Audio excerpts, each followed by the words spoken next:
Good morning and welcome to the final day of our Racing America weekend here at Road America. My name's John Phippen, sitting alongside Eric Miller, the voice of Road America. And our first race of the day is getting underway, and it's race number 2 on the weekend for the Ligier Junior Formula Championship. These cars making their way out onto the racing surface behind the safety car for the formation lap. Let's introduce them to you. This is a 2-class race. We have 2 drivers in the Gen 2 class. Starting in 9th is the number 54 of Michael Fatuda from Flushing, New York, making his first start in the Gen 2 car after some problems with his primary car. He was entered in the Gen 1 class, but had some issues after an incident in Thursday's testing. And so thanks to the largesse of the Atlantic Racing team, he was able to find a Gen 2 car to jump into, and he's going to be in the field. So that's great, and thanks to Atlantic Racing for making that possible. Starting outside of row 8 is the other Gen 2 competitor who won yesterday. That's the 07 of Jack Speth from Tucson, Arizona. He races for Kiwi Motorsport. Next to him in that row is the number 52 of Ella White from Carbondale, Colorado. Had her best finish yesterday of her young career for Berg Racing. In row number 3 on the outside is car 9, Tyler Wade from Alameda, California. Tyler is sponsored by Dante's Inferno and Pearson LLP for Berg Racing. Next to him is the number 33 of Alexander Savage from Hernando, Florida. Sponsored by Kaima Boats, also for G-Tech Motorsports. In row 2 on the outside, car 7, Beckham Jasir, the winner yesterday and the points leader. He finished in 5th spot, but Ava is going to start from the front here, looking for a great race for her today here, as she's got a big local following here. One of our privateer teams. It's just Ava and her mom and dad making this happen, and she's a great young lady and a talented racer as well. So we wish her and the whole field best of luck as they're coming around through the backside of the racetrack, down through Kettle Bottoms, heading toward Canada Corner behind the safety car. They'll begin to line up on their grid positions here on the front straightaway for a standing start.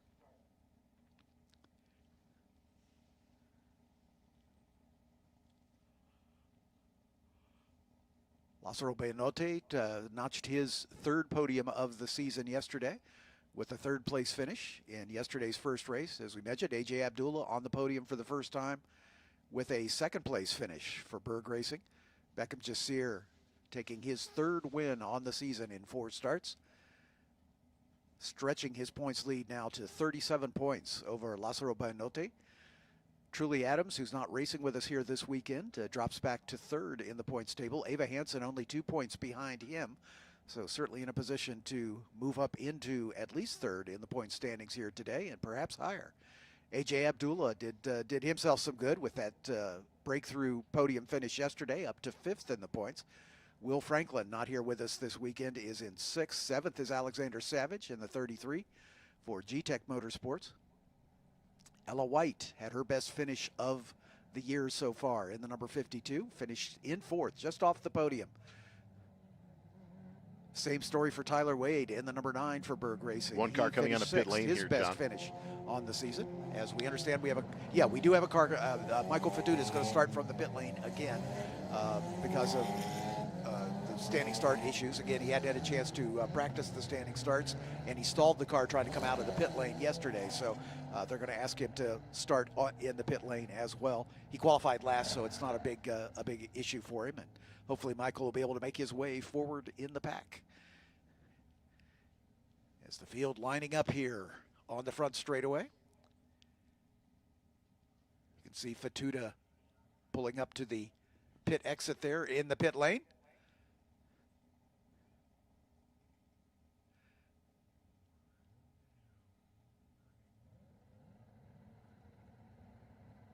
Lights are out and we are away, and Ava Hansen gets a great jump outside of the front row. Lázaro Benote with a little wheel spin, and that's going to open the door for the 21 to get up in alongside A.J. Abdullah as they work their way down toward turn number 1. But Ava Hansen with the lead.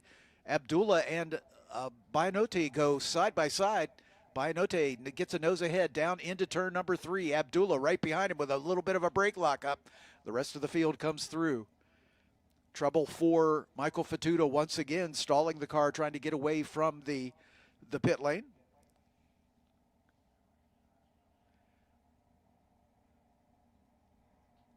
Out of turn 3, down the hill, through the marine sweep, down into turn 1. But Ava Hansen getting away to a nice lead here in the early going. Oh, and we got a spinner into the wall. Heavy contact into the turn 5 barrier right at the flag station.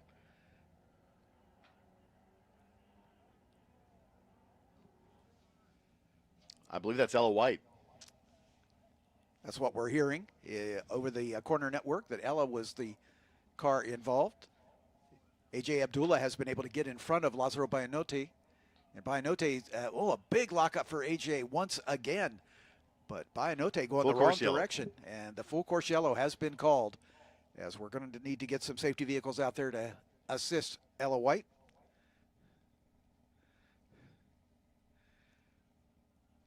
But we've seen AJ Abdullah lock up those front wheels at least twice now, so he's going to have some vibration to contend with, no question. But moving up in the order, the number 7 of Beckham Jasir, as he's been able to get up into 3rd spot behind Abdullah. Beckham started this race outside of row 4 and now lies in 3rd. As the field coming around to pick up the safety car while the safety crews get to work on Ella White's machine there at turn 5.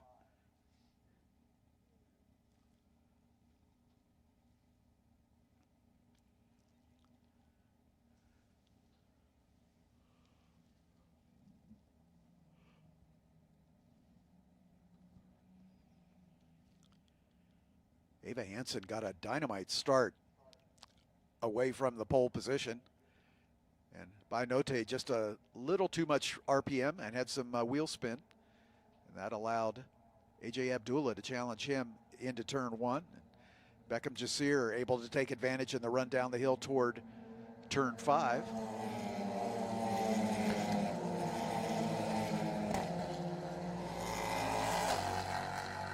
Bayanote in the 4th spot. Alexander Savage up to 5th. Tyler Wade now 6th. Jack Speth 7th in the Gen 2 car. Ella White again has not come around, nor has Michael Fatuda, who has had another problem getting that car fired. And there he comes as Fatuda finally gets fired up and out of the pit lane, but he will be a lap down. We mentioned it as we were doing the driver introductions. Fatuda had an incident in testing on Thursday and backed the car into the barrier, did some damage to the gearbox and the bell housing, and they didn't have spare parts here this weekend to make those repairs. And Fatuda was downcast that he wasn't going to be able to race at all. But again, thanks to the largesse of the folks at the Atlantic Racing team, they had a spare Gen 2 car, and they were able to get Michael into that. His first time in the car was in the race, and that was a learning experience for him. He really, or in qualifying, excuse me, that was a learning experience for him. He really enjoyed the car. He was all smiles as he climbed out of it, but unfortunately, having trouble with the standing starts. It's a very different procedure for the Gen 2 cars than it is for the Gen 1 cars, and Michael has still not been able to master that. So it's been a bit of an issue. As you can see, already has Ella White's car on the hook and cleared. We should be able to go green next time by, unless the safety workers determine there's been some barrier damage that may need repair, but we haven't heard anything so far to indicate that might be the case. We do have a Mission Foods little logo tent that did not make the corner, unfortunately. That was also a victim of the same spin for Ella. But every day those signs get repositioned, and usually a few go missing by the end of the weekend. Unfortunately. Yeah, they're held down by a water bag, and you can always tell when the water bag has been drained after it's been contacted, because the sign blows away. Yeah, the funny thing is those water bags used to be sandbags. Yeah. And then, you know, at other racetracks as well, and we eventually determined that that's probably not good. So water at least dissipates energy. Yep. And does not really affect much else other than the bag it's in. But and the surrounding ground. Yeah. light still on the safety car here underneath the Mission Foods bridge. Normally lights would go out in Kettle Bottoms, just to the approach to Canada Corner. So haven't heard anything to the contrary that we won't be going green this time by, but we will wait for the word from on high.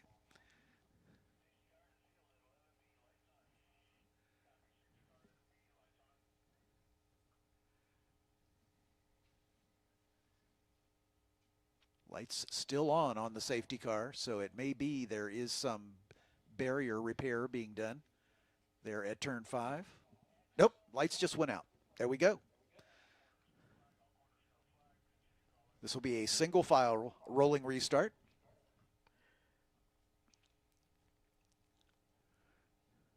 Ava had the lead on the restart yesterday and had taken the defensive entry into turn 1, kind of pinched herself towards the apex entry, and I think it just kind of snapped on her a little bit. Yep. Just you're able to kind of go on the outside and able to kind of scamper away a little bit to the outside, but unfortunately Ava learned a lesson there, ended up 5th as you mentioned yesterday, but this is all about learning and developing. Let's see what she learned yesterday, and can she stay out front today.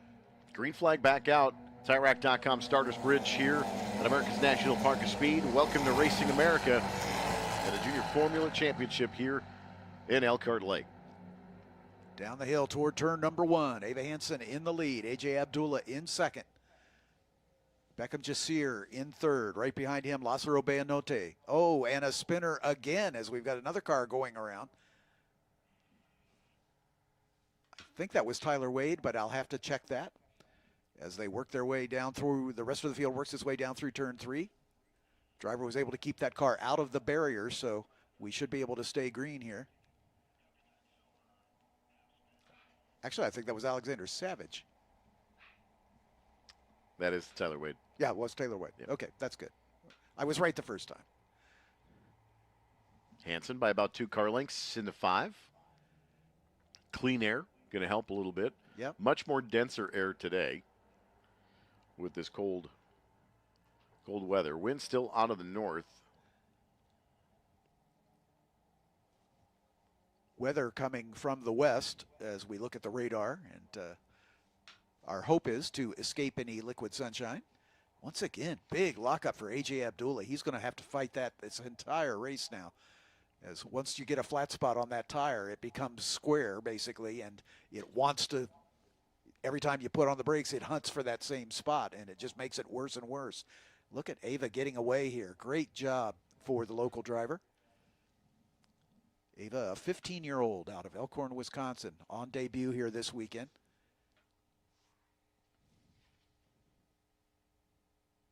She had a pair of 4th place finishes and on the podium in 3rd in one race at our first race meeting at NOLA. A little bit of a brake wiggle there. A little bit darty on the brakes early in the going. Beckham Jasir, however, has drafted by AJ Abdullah to move up into 2nd spot now, and he's the one to watch. He is a 3-time winner on the season.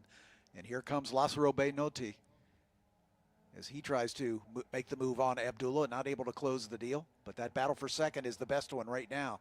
3 cars, nose to tail, as they come across the line to complete race lap number 3. Ava Hansen spotting herself to a 1.4-second lead. Jack Speth in the Gen 2 car is the fastest car on track. That's to be expected. Her best friend is going to be Abdullah and Jasir battling here side by side into turn 1. It just gives her a little bit more ability to kind of scamper away. She can put her head down. Yep. And just try to make some qualifying laps here in the early going of Junior Formula Championship, our first race of the Sunday here in Elkhart Lake. Bayanote and Abdullah going side by side in that battle for 3rd now, as Jasir breaks away just a bit from that battle. 3 wide now, as it's Abdullah, Bayanote, and Jack Speth in the Gen 2 car. Speth will make quick work of them, as that car's, even despite the fact that it runs with a restricted ECU. It's still quicker than the Gen 1 cars due to the increased aerodynamic efficiency. But look at that gaggle of cars just behind Jussier. They are going for it as they exit turn 6, make the run down towards 7. Ava Hansen still with a 1 second plus lead. I believe we've got Is that Tyler Wade? That's Tyler Wade again. It sounds like he may have made contact with the barrier as well. He's off at turn 5, right in the runoff area there. So waving yellow at 5. This and could. He's able to get it fired. That's good. Yeah. So that'll avoid having to go full course yellow again.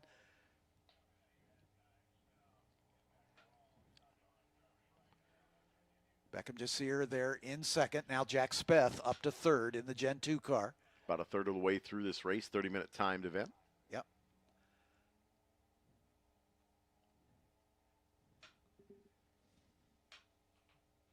Good battle just behind them. Alexander Savage. It's Bianetti, I believe. Yep. And Bianotti in the light-colored car. Bianotti with that position right now in fourth. Oh, and that was Jack Speth going a little wide at 13.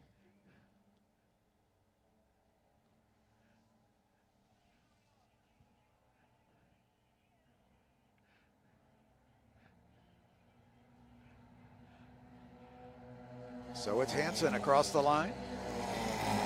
Jack Speth now up to second. Beckham Jussier in third. Lázaro Bianotti in fourth. AJ Abdullah shuffled back to fifth. Then Alexander Savage. Tyler Wade has not come by. Michael Fatuda is a lap down as he comes by in eighth spot. Ava, 1.7 second gap over Speth, and I would imagine that he'll make quick work in the Gen 2 car around Hansen here in a lap or so. Yeah, Abdullah really suffering with that flat spot as he is locking up at just about every braking zone.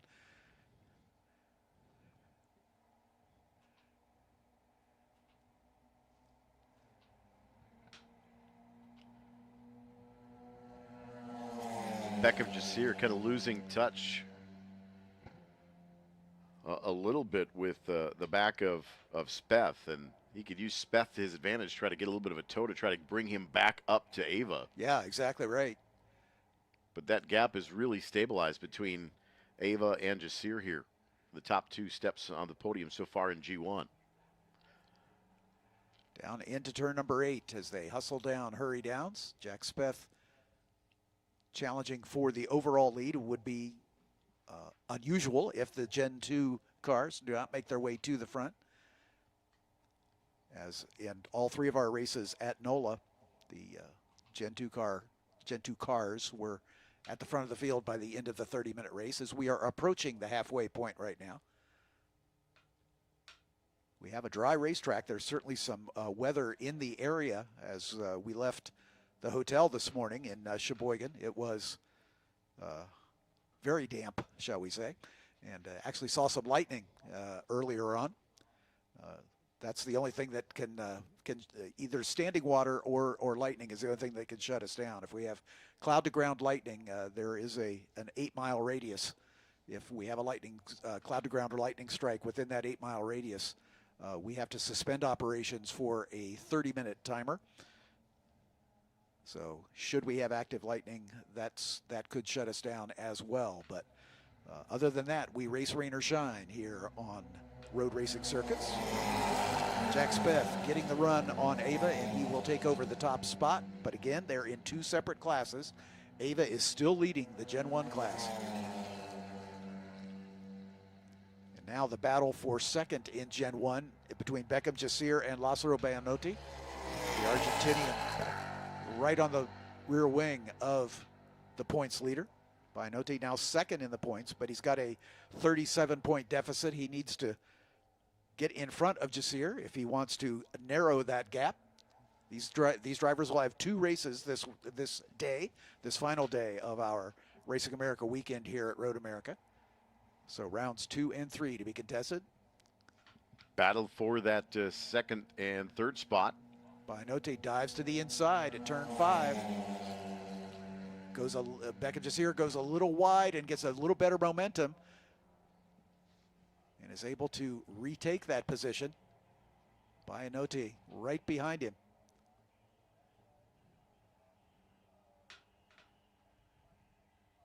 One of the things these drivers will have to be aware of, drivers and teams will have to be aware of, is tire management. As they're allotted 2 sets of Hankook tires that have to last the entire weekend, starting with qualifying. So basically 4 on-track sessions, qualifying in the 3 races. They have to make those stick. And on Sunday, that's when we begin to see the differing tire strategies affect how these teams go. Hansen now in a little bit of dirty air behind Speth. And that has brought Beckham Jasir. But he's having to drive in his mirrors a little bit because Bianote is all over him. Here they come down into Canada. Bianote wasn't able to outbreak him.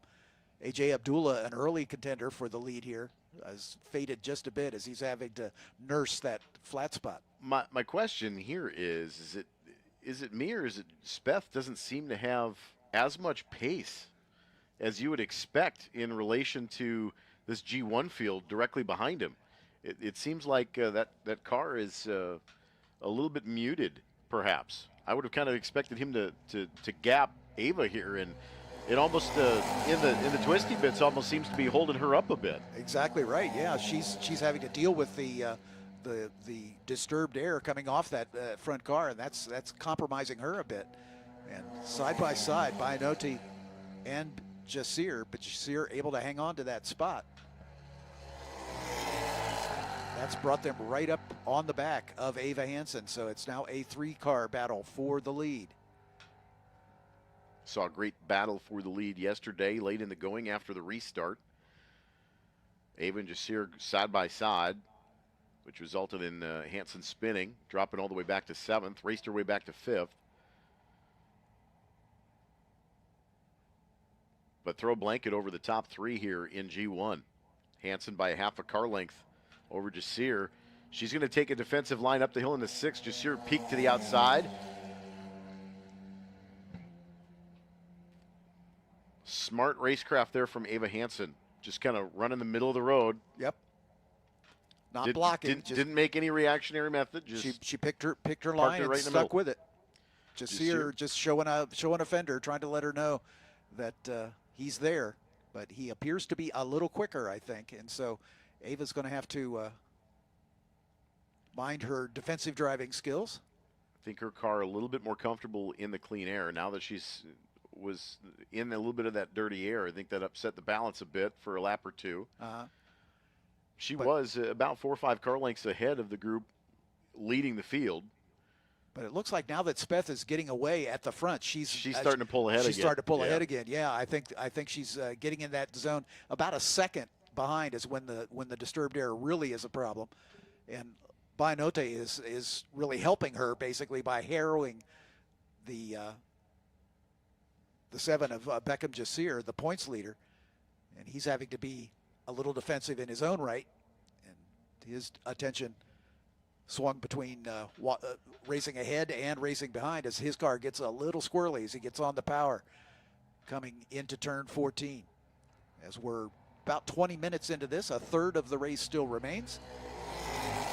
Jack Speth now beginning to open up a gap. It's almost just over a second to Ava Hansen. Beckham Jasir clinging to 3rd spot right now, but Lázaro Bianote has been challenging through much of this race. He started, remember, on the outside of row 1, but did not get a great start. That's an extra wheel spin on the getaway and dropped back. And he's had to work his way back forward again. He's 2nd in the points, as we said. He is a winner already this year, winning the 3rd round at NOLA. Jasir, as we mentioned, a 3-time winner, twice at NOLA and taking the win in round 1 here yesterday afternoon. Down the hill they come, trying to make it 3 wide as Beckham Jasir as he goes late on the brakes. And it goes wide on the exit. That should give Ava the over-under opportunity, but she slots in behind him. So new leader for Gen 1 as Beckham Jasir takes over the top spot. Ava Hansen shuffled back to 2nd. Lázaro Bianote right behind her in 3rd. But you notice Speth kind of backed up again towards Ava. Ava got in that dirty air, and I don't think that car is very comfortable in the dirty air right now. Yep. A little bit of elbows out there for 2nd spot now. Hansen back to 3rd. Bianote able to take advantage down into turn 8 and take over that position. The top three now about equally spaced, but Beckham Jasir back to the point, looking for win number 4 on the season. Bainote up to second. Ava Hansen, the early leader, back to third right now as we're in the final 10 minutes here. Speth getting away so that his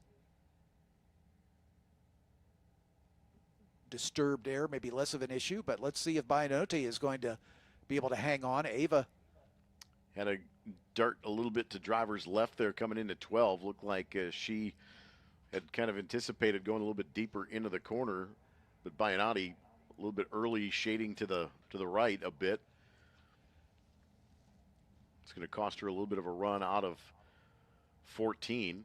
A little bit of a loss of momentum there. Speth pulls away. Jasir, Bainote, and Hansen, your top 3 in G1. Jasir actually just went purple in the race, a 2:20.756, faster than Speth. Hansen back to second. Yep. Inside Bainote. Wonder if she's got that car trimmed out a little bit, because she got great speed on that long front straightaway. Big lock up from Speth there into turn 3. I wonder if she's got the wings trimmed back just a little bit, realizing this is a course that there's plenty of opportunities to draft by. Losing touch a little bit with Jasir. Let's see if Bainote is going to try to answer here. And he does, as he goes to the inside down into turn number 5. Ava holds her line and drops back to third for the moment, but both Jasir and Bainote go wide at the exit of 5. That's going to compromise their run up the hill. Ava, with a much tidier line, is able to stay right there. Hansen looks to be on her way to yet another podium, her second podium of the season. But it isn't over yet, as Bainote has a little bit of a brake lock up down into turn 8.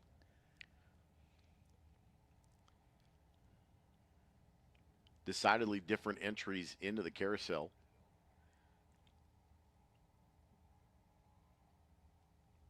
Relatively similar exit. But when they get to turn 12, that's when the proof is in the pudding of what the drive off of the carousel is. Ava's got a run here. She's right on the back of Bainote, but she's going to stay line astern this time, realizing we're getting to the closing stages here. So she may be saving something for that final lap if need be. Well, sometimes letting the, not as much of an issue today with the much cooler temperatures, but sometimes just minding the rubber a little bit and just kind of keeping the front tires on it. Obviously, you're trying to avoid graining and abusing those tires a little bit, overheating them where they lose grip.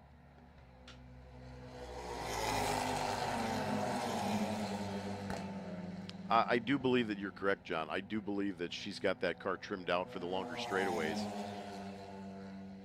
But I think she's content to ride right here until maybe we get the white silk. Yep. You know, I think conceivably, I think she's targeting second spot as maybe the goal right now, after losing touch with Jasir a little bit here because of the battle. We talked about it yesterday. Jasir is the top-rated U.S. iRacing driver and third in the world. He races in the Racing Prodigy Series with the Williams racing team, so he's drawn the attention of the sim racing community. And here comes Ava down the hill. Bainote right down the middle of the racetrack, being a little defensive. He goes wide, kicks up a little dust at the exit of 5. Again, where she maybe just continues to kind of fill his mirrors a little bit. Yep. Pressure him into making a mistake. Being able to capitalize that. Just under 5 minutes. Yeah, I would imagine 1, maybe 2 more. 8 cars are still running. Ella White, the only retiree after her incident there at turn 5 on the first lap. Michael Fatuda is a lap down after having problems getting that car fired off the pit lane.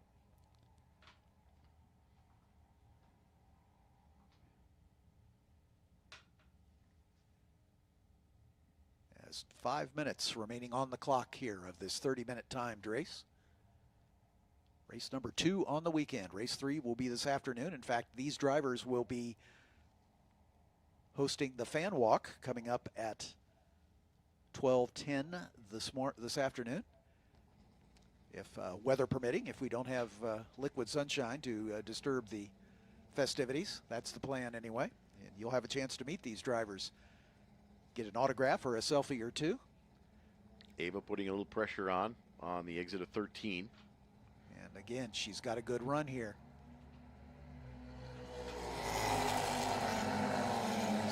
Tucking in the draft as long as possible, and then if she's able, she'll try to pop out. Bainoti being defensive, Jasir doing the same thing, but Ava's side by side. She's got a nose ahead as they come into turn 1. She was comfortable on the outside yesterday once tires came up to temperature, and she made that work again. Yep. To second now for Ava Hansen.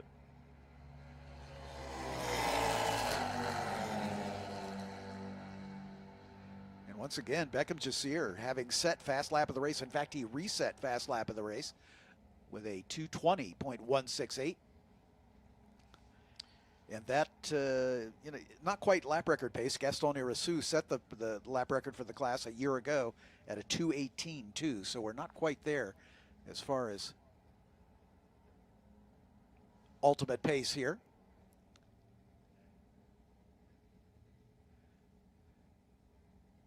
Bainoti putting a little bit of pressure on Ava into turn 5. Realized I don't think that he had the run.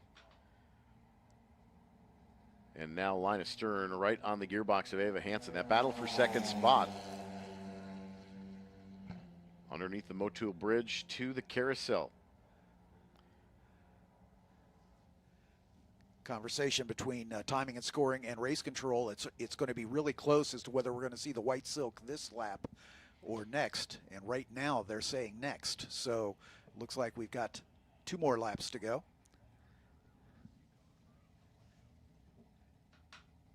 Jack Speth finally getting away a little bit from Beckham Jasir, and Jasir dropping back into the clutches of the 2 cars behind him, just as it looked like Jasir was going to be able to cruise to yet another victory. Perhaps his tires going away just a little bit in the closing laps here. Well, if he was trying to push to try to stick with Speth a little bit. Yep.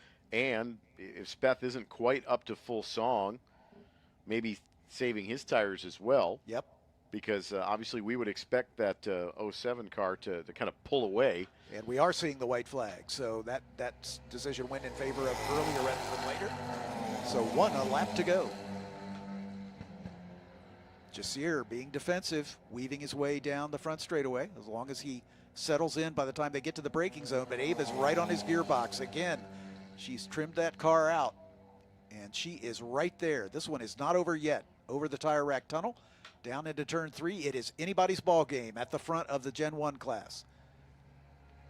Jack Speth on his way to his 2nd consecutive victory in Gen 2. Here's where you have to have a little bit of patience. You've got a podium right now. Yep. Points and podium are more important. I know the win is the big thing. Sure. But you've got points for all 3 of these drivers. Yep. Hansen to the outside. Yep. The long way around in turn 5 under braking duel. Maybe a little bit of wheel-to-wheel contact. Hansen still to driver's right. Jasir scampers away, and Bainoti to the inside at the 6. And he gets that done. So Ava shuffled back to 3rd once again, but let's see how she does coming down the hill toward turn 8 here on the final lap. Speth getting away at the front. Jasir leading Gen 1. Bainoti and Hansen. Those 3 have been battling all race long. In the early stages, Ava was getting away, but her competitors have kind of caught up with her. I think she may have overcooked the front tires a little bit on the run to 5. Yep. I think she may want to take that motion to the outside into 5 back and maybe consider waiting until 12. I think 12 would have been a better passing opportunity for her. Here comes Bainoti. Bainoti down into Canada corner on the inside. Ava Hansen deciding who she's going to follow. Bainoti with the nose ahead as they exit Canada corner. Bainoti, Beckham Jasir out into the dirt at the exit of Canada. But Bianotti now in the lead for the first time in this motor race. She's got to be patient here in the 14 because you knew Jasir was going to try to pop to the left. Yep. She has got the best possible opportunity to draft with a double car draft and the car winged out. Look at Beckham Jasir going side by side. We've got a photo finish on the way. Here they come to the line, and it's, Beckham Jasir by just about a wheel width. Bianotti will finish second. Ava Hansen comes home third. The difference between the three of them was just over a tenth of a second. The margin of victory, 21 thousandths of a second for Beckham Jasir for victory number 4 on the season. I'm on my way to the podium to interview our top 3 finishers, and we'll be back with you, but Eric will keep the call as we are heading to vintage territory now as our small bore production and sports cars coming up next.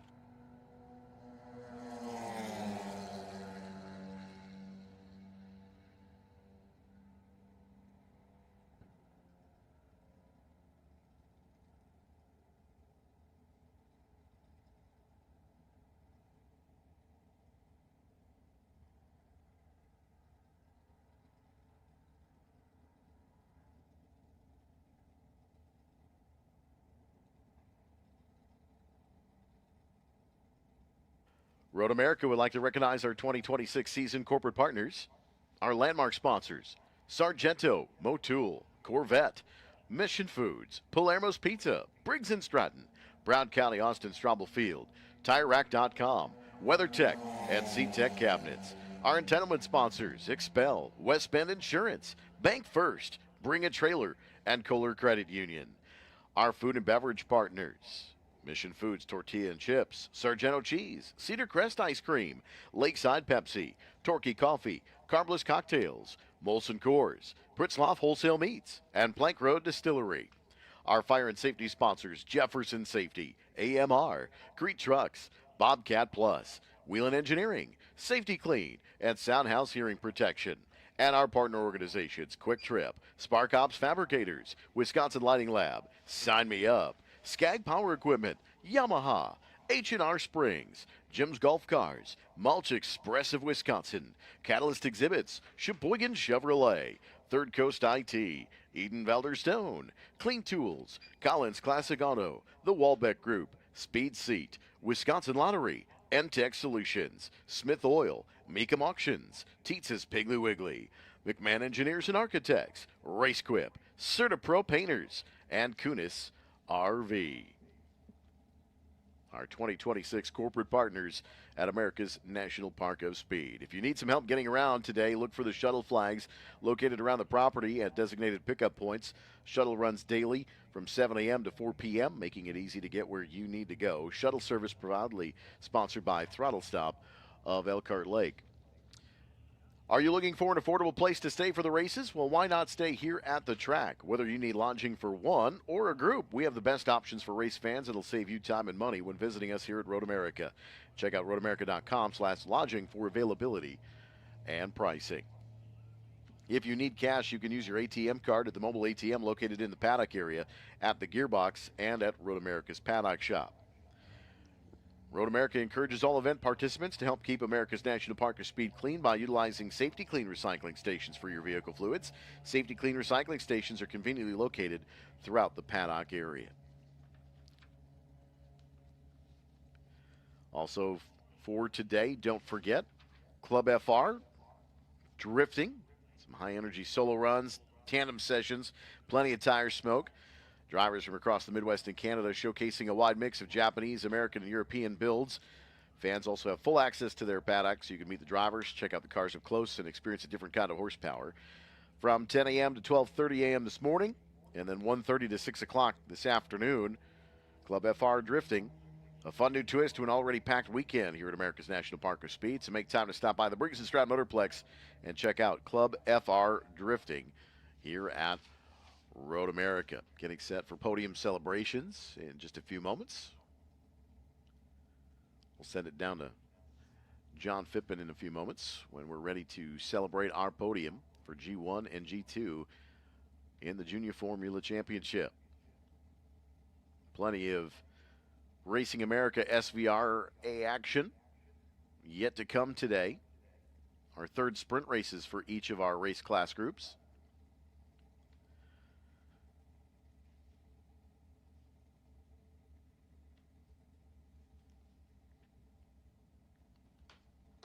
As those cars fire up on the false grid as well.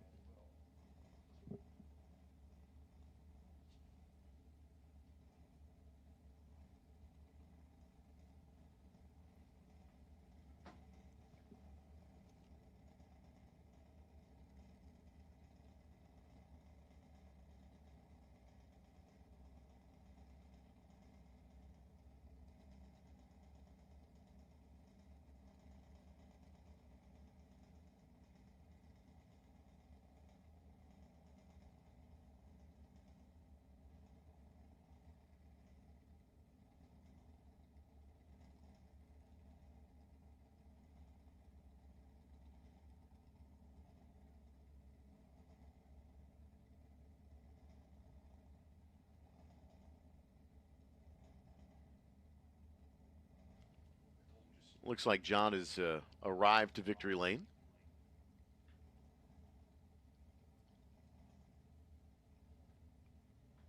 And ready for the victory lane celebrations with John Phippen.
Underway, we'll bring up our Gen 2 podium finishers first. Finishing second, his first podium goes to Michael Fatuda. Michael, come on up.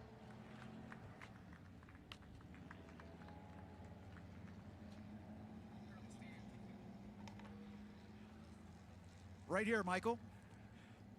Congratulations on your first podium. Thank you so much. It's interesting. Boy, you've been thrown into the deep end here, jumping into the Gen 2 car for qualifying. I realize the starts are still a bit of an issue for you, but good racecraft for you to come home in second spot. Well, yeah, I was trying my best. Yesterday, the battery died, unfortunately. I didn't install it, but they made it work. I got on track, and I went back out. But I dealt with the issues, and, yeah, just tried my best.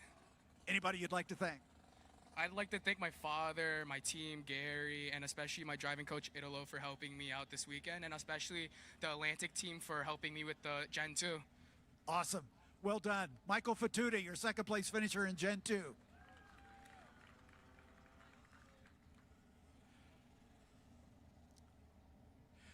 Let's bring up our winner. Once again, his second win on the season. It's Jack Speth, ladies and gentlemen.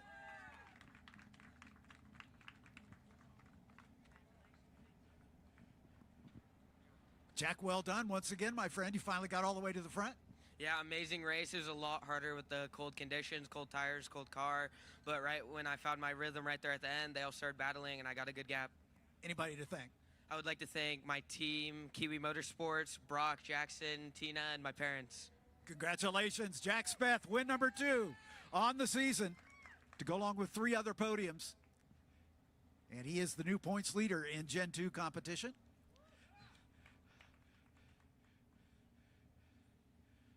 We'll make a hat switch. We started our drivers with the Hankook hats as we thank Hankook for all they do for us. Now with Sunoco hats, the official fuel of all things Racing America.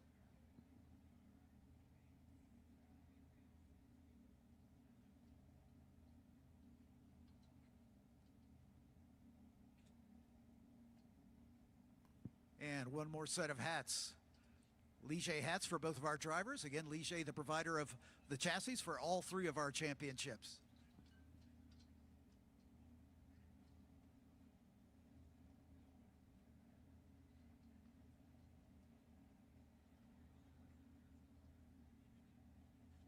Okay, let's have a little extra celebration for our Gen 2 winners.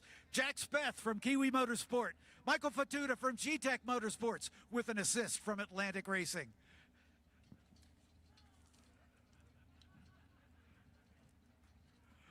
Congratulations, you two, well done.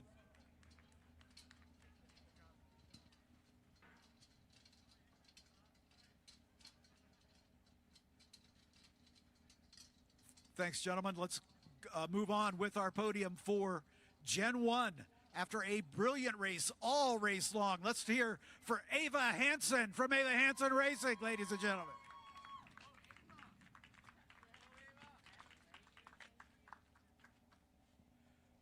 Another podium, my dear. It was so close. You led for much of this race, but you know, the cold tires eventually an issue, perhaps? Yeah, I mean, cold weather, everybody's fighting on the same conditions. Tires are slick for the first few laps, but I think we went a little low on pressure, but that's no excuse. Really, really fun race with Beckham and Lazaro. I mean, 2 really good drivers. But yeah, it was overall a really fun race. I'm still building my racecraft. This was like my first real race, but super fun. Looked like you had trimmed it out just a little bit because you were dynamite down the front straightaway. Yeah, I mean, this car has been absolutely insane this entire weekend. My dad wrenched on this thing, and we got the perfect setup. And, I mean, we still can build on it, but it's a really good car. Good luck this afternoon. Thank you so much. Ava Hansen, your 3rd-place finisher on the podium for the 2nd time this season. All right, we're going to let John handle the rest of the podium details for G1 for Junior Formula Championship. We're going to get set to go green here for groups 1, 3, 4, 5B. Josh Bowler, Randall Green set for the front row. The 3-low tie. Up front, Josh and Robert Bowler, Randall Green, and David Putz, your front row. The Royale. There are the 3 Lotus. Off into turn 1 as we are underway for sprint race 3 for groups 1, 3, 4, and 5B. That white car, the 54, that is the Royale of David Putz. Through the field, also Joe Stifel, that is the red Miller. Bob Wagner in the blue Austin Healey. Jeff Lombard in the Healey 3000 Mark III. Doug Sherpa in the Mazda Miata. Doug Radix, Julie Dahmer, and Eric Jacobson, the 11 cars to take the green flag. Josh Bowler, Randall Green in the 1963 Lotus 23Bs. Bowler in the 95 is in the B spec, as is David Putz in the 54 Royale, the RP4A.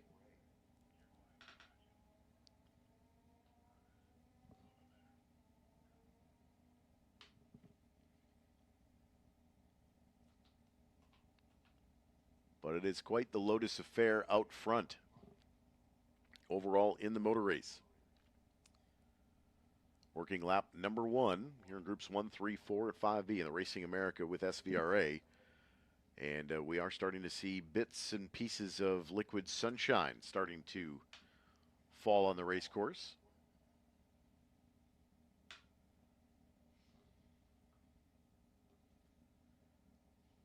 Likely a possibility for much of the morning. By contrast, quite a bit different from yesterday. We did start out with some moist track conditions as Randall Green looks to the inside for a moment in Canada Corner through Thunder Valley. Robert Bowler, I believe, in the third spot as these two machines kind of dart well ahead of the field here on this opening lap.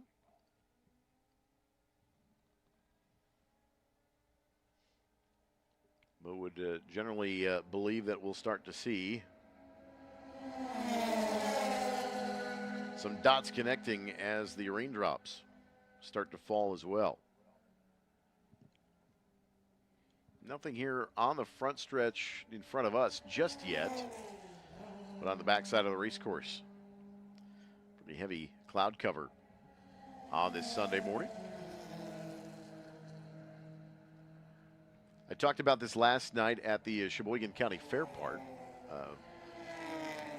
but it took a little bit of time to recalibrate from 3-minute laps to 12.5 second and less laps last night, and now the same calibration happens today.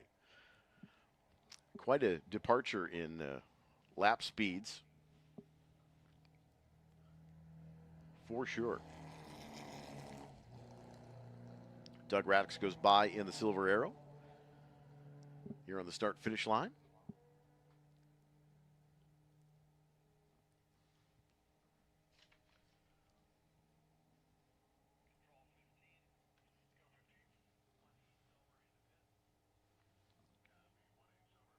And it sounds like Julie Dahmer has pulled her Miata into pit lane.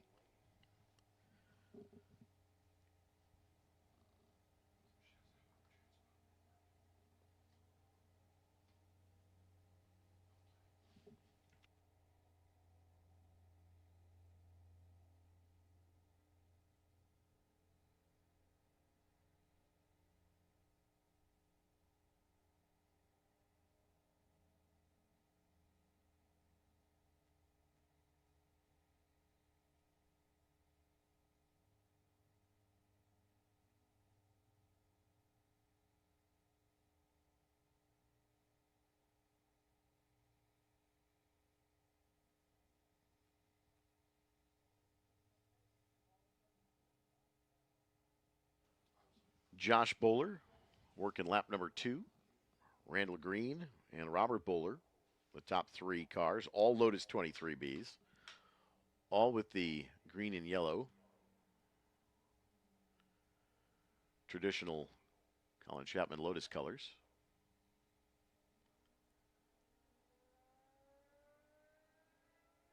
And a Speed Shot Confusion expert field here.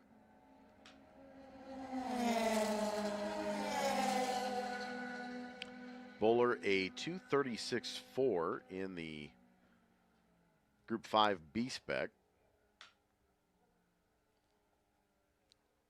Randall Green a 237.4, but a half-second gap between the two of them, and then Robert Bowler about 12 seconds adrift from Randall Green. And there is Robert Bowler at the start-finish line here. Just at about 6 minutes complete here in groups 1, 3, 4, 5B. So let's take a look at the rest of the field. Josh Bowler and David Putz are in the B category, the Group 5B B-Spec category. Then it's Randall Green, Robert Bowler,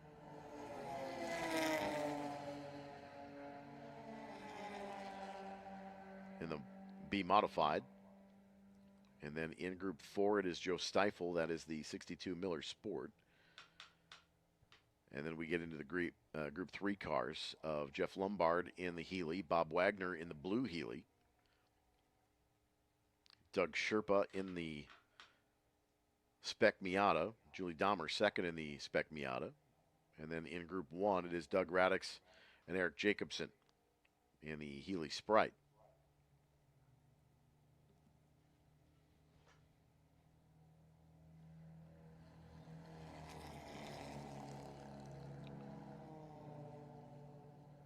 Eric Jacobson and Doug Radix just across the start-finish line, 9th and 10th overall here in the motor race. But again, the low tie out in full force, 1st through 3rd overall in the motor race. Well, I see a couple of raindrops on John's jacket as he just walked in, so liquid sunshine is starting to fall. You can catch your breath. I know you ran in here again. It's all good. The golf cart ride to the victory circle was chilly. I can tell you that. Yeah, it's quite. We were just talking about this before while you were doing the podium. So I held on as long as I could before we started the race, but we got through Ava Hansen, so we got to hear your interview with Ava on the podiums. But quite the departure from yesterday's temperatures, I would think. It's a night and day difference. Oh yeah. We had 80 degrees yesterday afternoon, and it's a bit less than that now. 53 by my unofficial reckoning. But yeah, we're starting to get some raindrops. They haven't been beginning to collect the dots just yet, or connect the dots just yet. But it's going to be damp at some point. I think the majority of the very heavy liquid sunshine is going to move kind of northwest of us. That's kind of what it looks like on the radar, yeah. And the storm system moving from southwest to northeast. So that's a good thing. We get a little bit of clearance. We'll kind of tickle the bottom edge here, but it is a system that is expanding a bit. Lake Winnebago kind of creates its own little weather system and kind of absorbs some of that moisture too.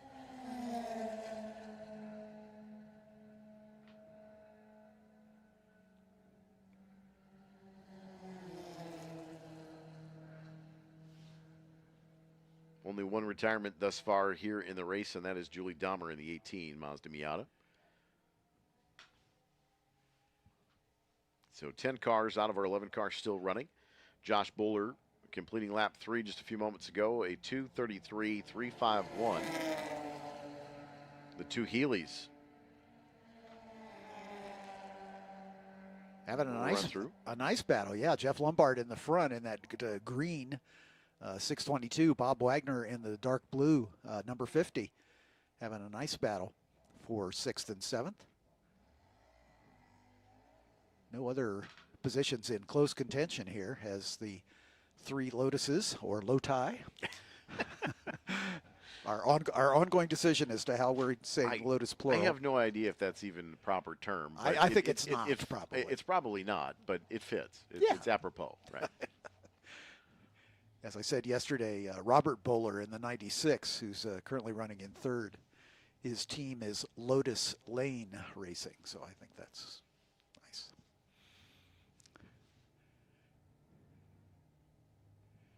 And here's that intramural battle between the Healeys, with Wagner with the advantage at the moment in the number 50. What would be even more confusing, though, is if we had a Lotus Super 7 with the same paint scheme. Yeah, there you go.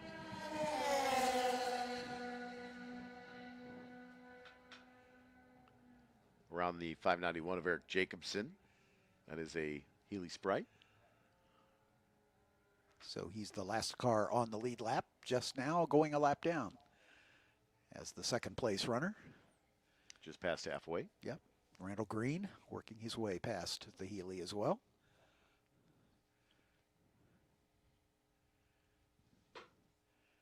So we have a Sprite and a couple big Healeys in this field, in addition to the 3 Lotuses. A pair of Spec Miatas, as you mentioned, Julie Dahmer already retired, but the Doug Sherpa, not sure how that's pronounced, but I think Sherpa, the 184.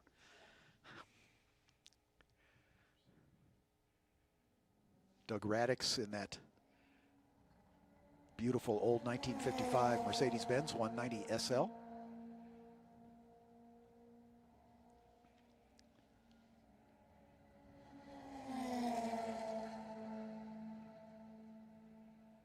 A lot easier to get in that car with no lid. Yeah. Talked about actually has doors. Yeah, we also talked about the gull-wing variation of that yesterday, and I'm fairly convinced I would hit my head. Yeah. The 300 SL, of course, the legendary gull-wing Mercedes from that era, and this car was sort of in answer to that. Mercedes thought, yeah, you know, the Gullwing was très expensive back in its day, and is priceless now. But the 190 SL was a chance to build a sporty, open top car that was a little more economically feasible for the average buyer. And Doug has been racing that car for many years in vintage competitions. Great to see it out.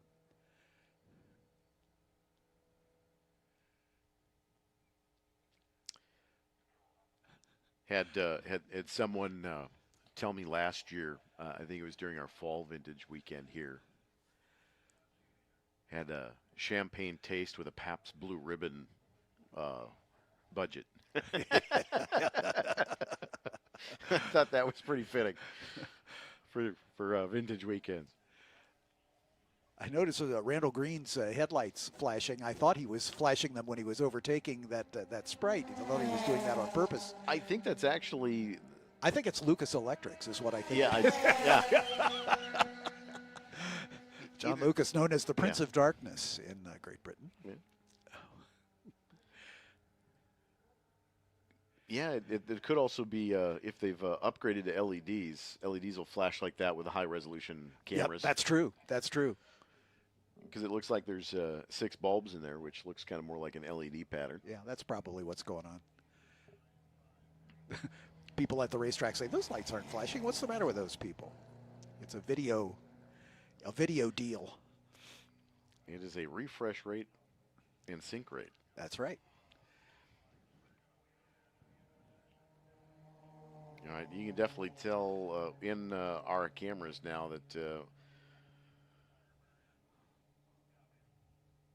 raindrops now starting to fall.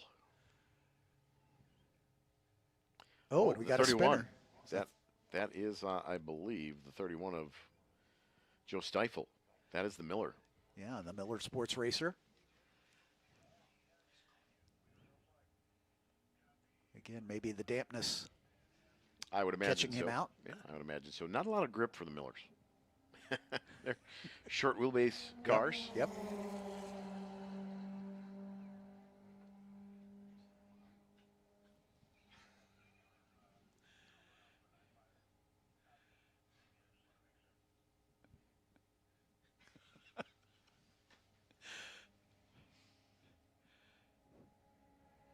By the way, I will say it multiple times throughout the course of the weekend. I want to thank Tom Luck and the entire crew here for these beautiful images that we have to be able to offer this stream to you. Road America is unique in its ability to provide video support to series like ours, and we can thank them for the ability to provide this stream to you. There is no other track we go to that has this sophisticated a video setup. If you've ever seen the movie Down Periscope with Kelsey Grammer, there's the radar, the guy that operates the radar and all the electronics on the Pirate sub. When he grabs one finger on one wire and a toe on the other, that's kind of what some of our camera systems were like about 15 years ago when I started here. And we've very slowly and progressively with a great IT staff, Dan Stockero and Larry Johnson, our IT video and audio specialists here. There's a cast of about a dozen people truly that put this together, and when you look at the big screens out at the racetrack, those two individuals, Dan and Larry, literally do all of your audio, all of your video from a making it work standpoint. And then they all give me the blank stare when I say, hey, can we do this? And they're like, yeah. But like, okay, can we try? So they are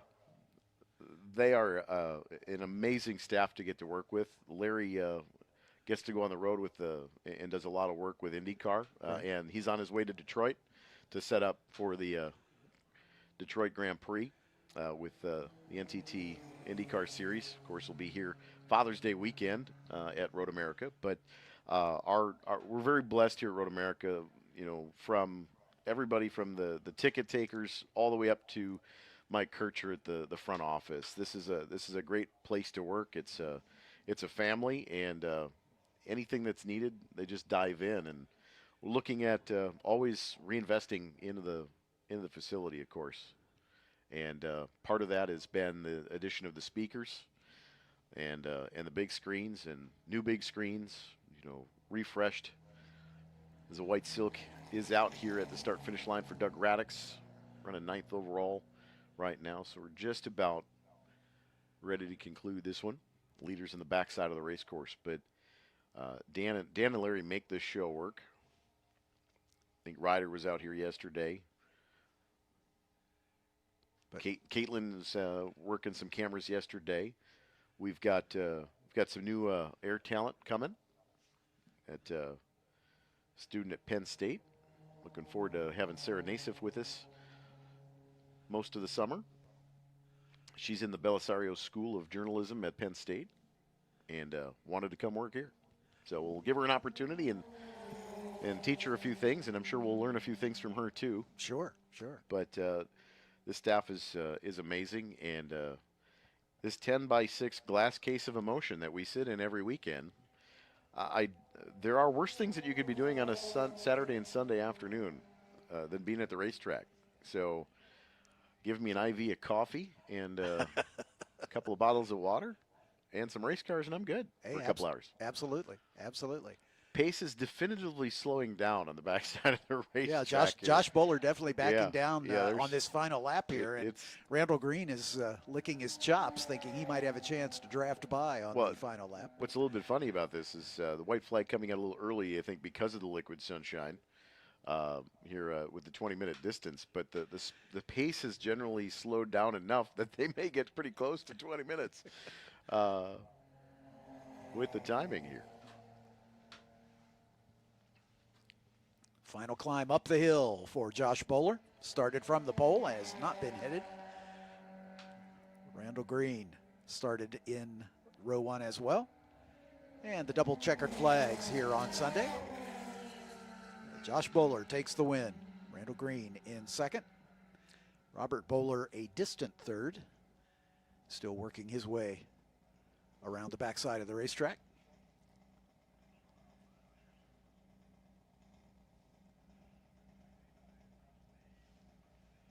Let's do a quick rundown of the subclasses here so we can acknowledge those contested classes in the field. In the 5BF modified class, our second place finisher Randall Green in the 63 takes the win over Robert Bowler. Third place finisher overall in the 96. In the 5B Sports Racer category, Josh Bowler, the winner overall, takes that one. Dave Putz in the number 54 finishes in second. And one more contested class, the Group 1F production class, Doug Radix in the 190 Mercedes takes the win over the 591 Sprite of Eric Jacobson. We are alternating between vintage and formula classes here in this Sunday, as we have 2 rounds for our formula classes and the final round for each of our formula classes. So we're gearing up for the F4 U.S. Championship, race number 2 on the weekend, coming up at about 9:20.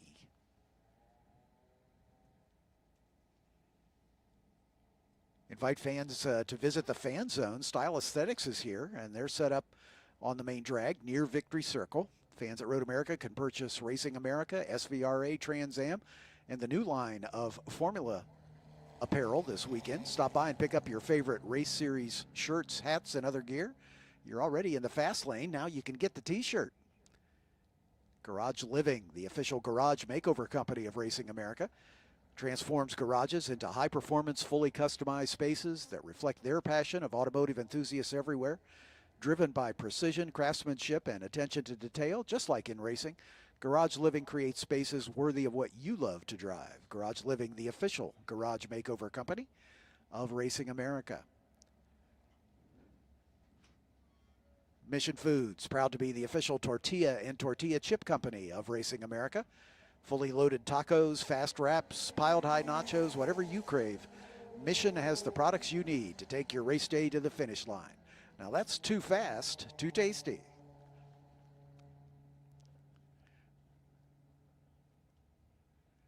Also here this weekend, Stack Auto Lifts. When engineering matters and quality counts, Stack lifts stand apart. Designed and built by racers who understand structural integrity and performance under pressure, Stack premium lifts deliver premium elevation for your home. Elevate your garage. Protect your investment. Choose Stack, the official commercial and residential car lift of Racing America.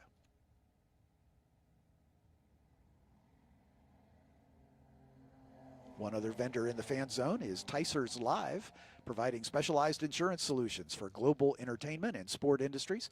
They support over 250 annual grassroots and professional racing events. They're the official insurance broker and risk management company of Racing America.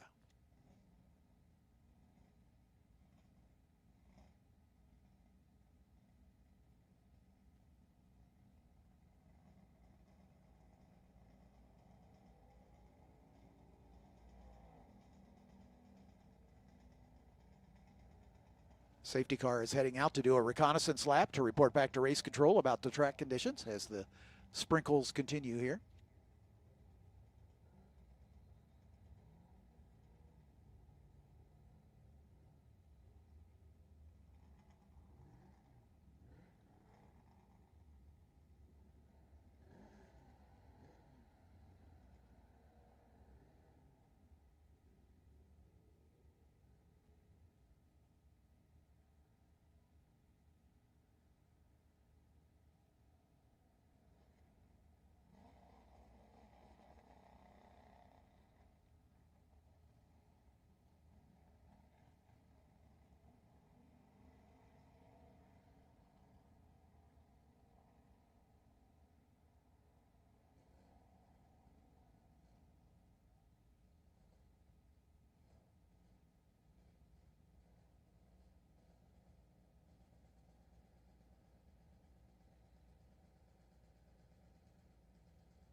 Again, our safety car driver, James Rogerson, reporting into Scott Goodyear, our race director for the formula classes, so that he can make a determination as to whether to declare this a wet race, which requires all the teams to put wet weather tires on. If he does not do so, then it's at the team's discretion. They can make the decision to go with either rain tires or slicks. So that decision being made as we speak. As the having a look at the weather radar, it looks like we're going to have a gap in the sprinkles for just a little bit, but then there's another batch making its way up from Madison. The weather coming up from the southwest.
The report from the safety car driver is a couple slick spots, dampness at turn 3 and also at turn 5, but the rest of the track pretty much dry. So these drivers are going to have to be a little careful heading down into turn 3. And at the end of the moraine sweep down into turn 5, but as it stands right now, the rest of the track pretty much dry, is the report from the safety car.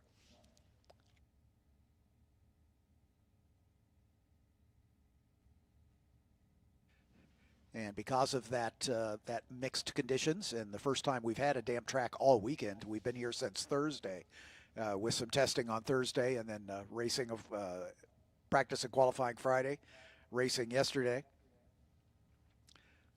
We are going to do 2 formation laps behind the safety cars, so the drivers will have a chance to reconnoiter those damp spots. And the 3-minute warning's been given to the grid as we're about to get underway with those 2 formation laps. After the first formation lap, normally, as it works, the clock starts for the second formation lap. So the first lap of the race, basically, behind the safety car, and then we'll turn them loose.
And we're getting an update on the weather, a little more rain in the back section of the racetrack. It's a little heavier here on the front straightaway as well. And so it's a kind of a last minute decision, but our race director, Scott Goodyear, has elected to declare this a wet race. So we're going to give a little extra time to those teams that showed up on the grid with slicks to change to wet weather tires. And that's mandatory. It's not an option. So if it's declared wet, it has been declared a wet race. So that means all the teams will have to start this race on wet weather tires. So we're giving them a little extra time to make that switch. It's not quite Formula One style 3-second pit stops. as when they're in the pit lane, only 3 crew members are permitted over the wall to attend to the car at any one time. So it makes the tire changes a little slower.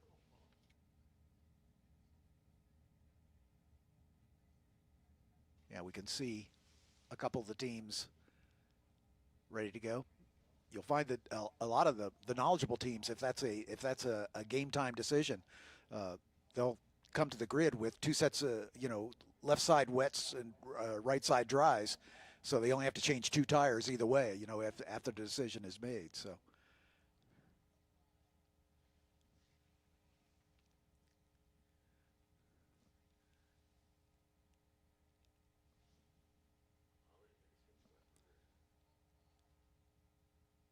Looking at the radar, I don't believe that it's going to be wet for long, but it's wet enough to require the wet weather tires. Yeah, and again, this being a ladder series, a learning series, this is the middle step of that ladder. This is the first of the FIA sanctioned series, the F4 U.S. Championship, running the 2nd generation car. But our race director, Scott Goodyear, always errs on the side of caution. If there's any doubt in his mind about the tire choice, he'll frequently mandate the wet weather tires just as a safety measure.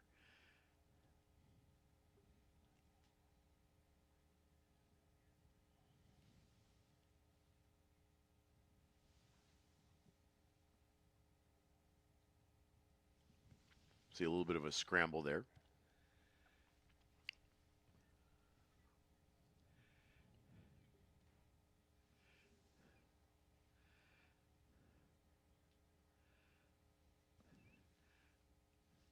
Crosslink team working on Fernando Rivera's car, the orange car there in the 2nd place in your camera shot. He'll start 3rd on the grid. Zach Foree just behind him, ready to go.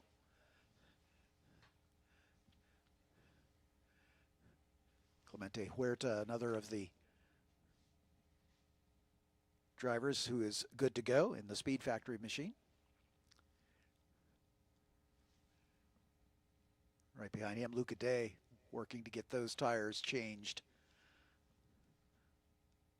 on the Momentum Motorsports squad. And behind Luca, looks like Ben Ramirez is good. Aiden Kohut changing tires on the car at the back of the pack in the Kiwi Motorsport number 18.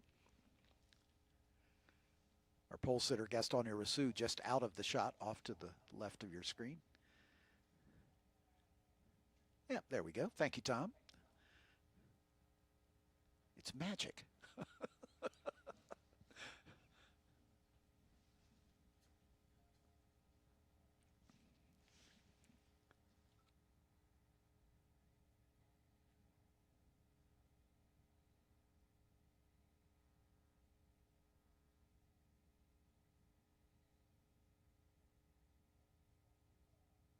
Yeah, just taking a look at the radar, it looks like the last kind of sprinkle just went north of the racetrack as of about 9:20. So with the wind out of the north, some of that moisture is still going to fall to this area. But there's a window of opportunity where the track might not get any additional moisture here, which in that situation, minding these wet weather tires is going to be somewhat critical as well. Finding the wet spots in the racetrack to kind of keep them cool.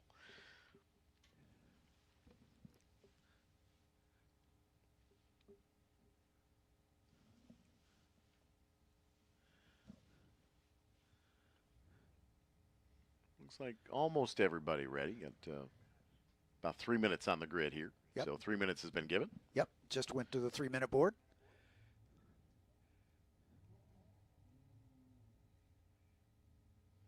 Casey Colwell, our grid marshal, sprinting for the 3-minute board to show that to the field.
Again, welcome to those of you joining us on the Racing America YouTube stream. This is the big screen feed here at America's National Park of Speed. So these are the images that we get every spectator weekend here at the track. Ray Skillman Auto Group Ford Mustang starting to roll on pit lane, which means good things. Means we're about set to get cars and field off the false grid and onto the race course. The 1 minute warning has been given to the field as the last of the teams hustling to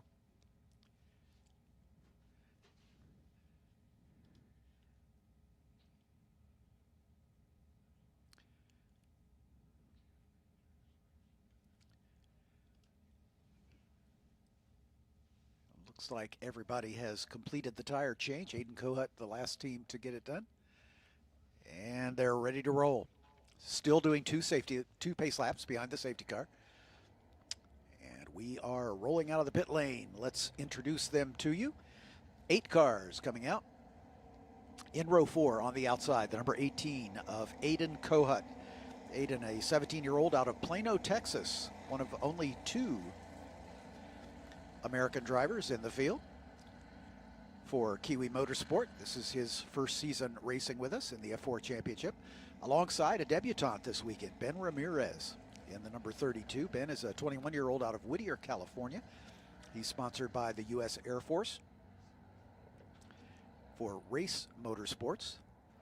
Ben won a sim racing competition at COTA at the end of the season last year. Don't want to interrupt you here, No, but go ahead.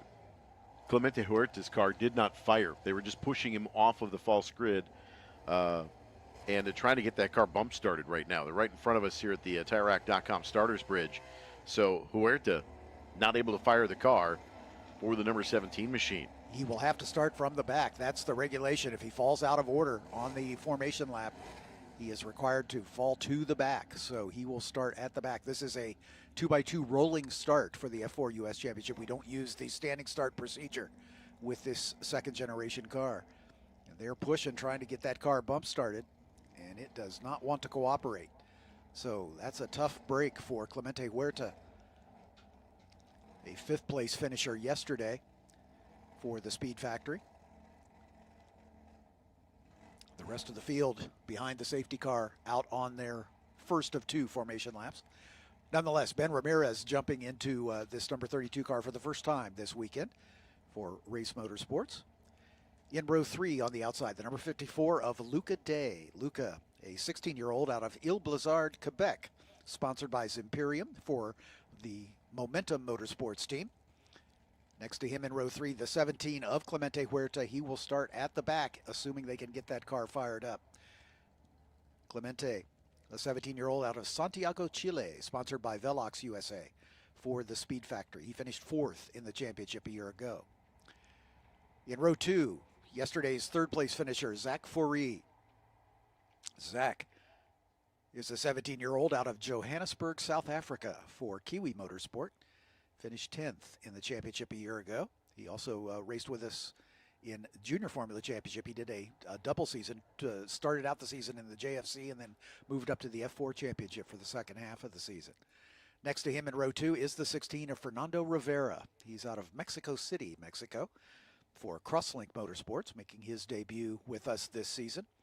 And then on the front row, on the outside is the points leader, the number 68 of Caleb Campbell from Cambridge, Ontario. He's a 17-year-old, sponsored by the Steel Auto Group for Kiwi Motorsport. He finished 5th in the championship a year ago. He had a win in that 2025 campaign, and he's had 3 wins already this season, sweeping the weekend at NOLA. And then on the pole is the number 27 of Gaston Irasu, who broke through for his first win of the season in yesterday's race. Gaston, a 19-year-old out of Montevideo, Uruguay, sponsored by the Elia Group, Bally, Canal 4, and ANCAP for Champagne Racing. He is the scholarship winner from the Ligier Junior Formula Championship a year ago, with 5 wins and 5 other podiums to clinch that championship, and took advantage of the scholarship to step up into the F4 US Championship this year. So the points battle at the front. Caleb Campbell, your points leader from Kiwi Motorsport. His teammate Zach Foree in the 15 second. Just about 24 points separating those two. Then it's another 14 back to Gaston Irazu, who's moved up into third spot. Cole Medeiros is in fourth, but he is not racing with us here this weekend. Fifth is Robert Soroka, also not here this weekend. Clemente Huerta finally got that car fired and will hustle to catch up to the back of the pack. Fernando Rivera in seventh. His best finish a fourth in the middle round at NOLA. Luca Day in eighth currently for Momentum. He had a fourth place finish yesterday for his best finish on the season. Aiden Kohut also tied his season best finish in yesterday's race with a sixth place finish. Ben Ramirez came home seventh in yesterday's race for his first points of the season.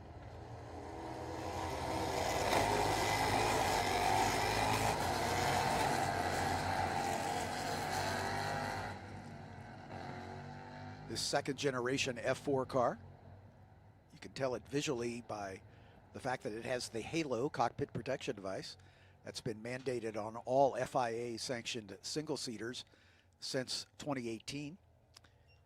And this car just introduced 2 years ago in 2024, so it is mandated to have the Halo. The other big difference is the power plant. This is a Ligier badged V4. It has a very distinctive exhaust note. One of the Ligier engineers likens it to a MotoGP engine, and it's not far from the mark, as that V4's got a real bark to its exhaust note, so very different from the inline 4s that we hear in our other two series. Just getting confirmation from the race director, we're shortening this race to 23 minutes to allow for the extra time for the tire changes.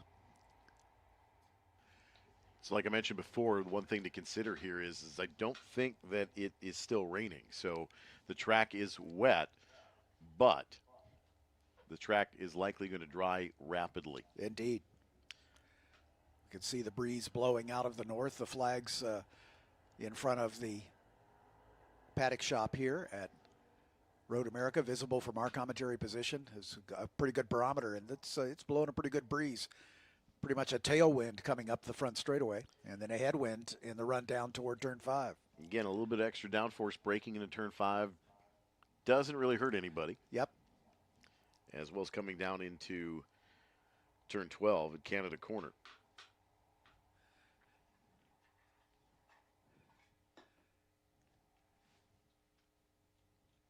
So the clock already started. And we're just hearing that Zach Foree fell off during the formation lap. He will have to start from the pit lane as well. He has spun off, I believe, on the first half of the racetrack on the opening circuit. Yep. On the pace lap. So yep. Falling out of position, just like Huerta, will have to tag the back. Yep. Basically, they're required to come into the pit lane and be held until the field goes by, and then they'll be released from the pit exit. So Huerta's already queued up at the end of the pit lane. And Zach Foree will have to join him, and that's going to shake up the points order. Foree second in the points here. Looking for his first win on the season, but he's been on the podium every race, all 4 races so far. 3 second-place finishes at NOLA, and then a third in yesterday's first race of the weekend. As the balance of the field beginning to form up 2 by 2.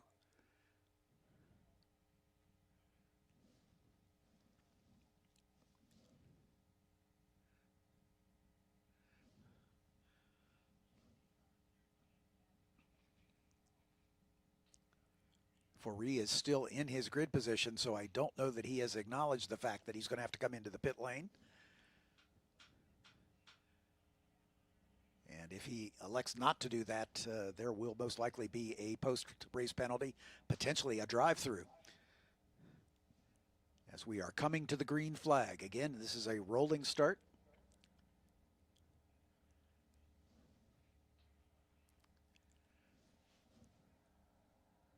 As they come into turn 14 and begin the climb up the hill. Faree not making a move toward the pit lane, so we'll see how the stewards elect to handle that. And that's Fernando Rivera coming into the pit lane as well.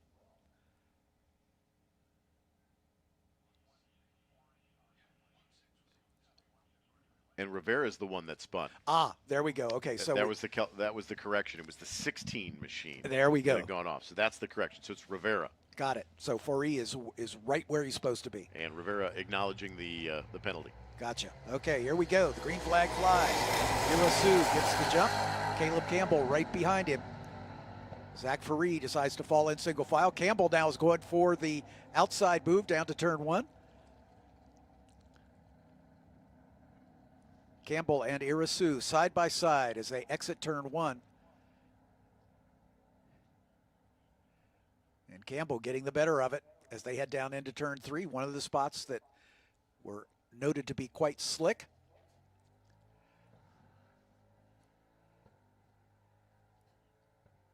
The blast down the hill through the marine sweep down toward turn 5.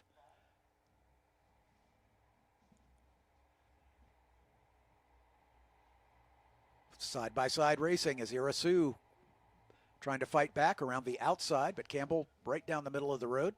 Not a lot of spray here. Yeah, I don't see any spray, actually. So these wet weather tires are going to be wearing quickly, shortening the race. You can see the rear lights flashing. That is mandated under anytime they're out on wet weather tires. They have to have the rain lights on the car.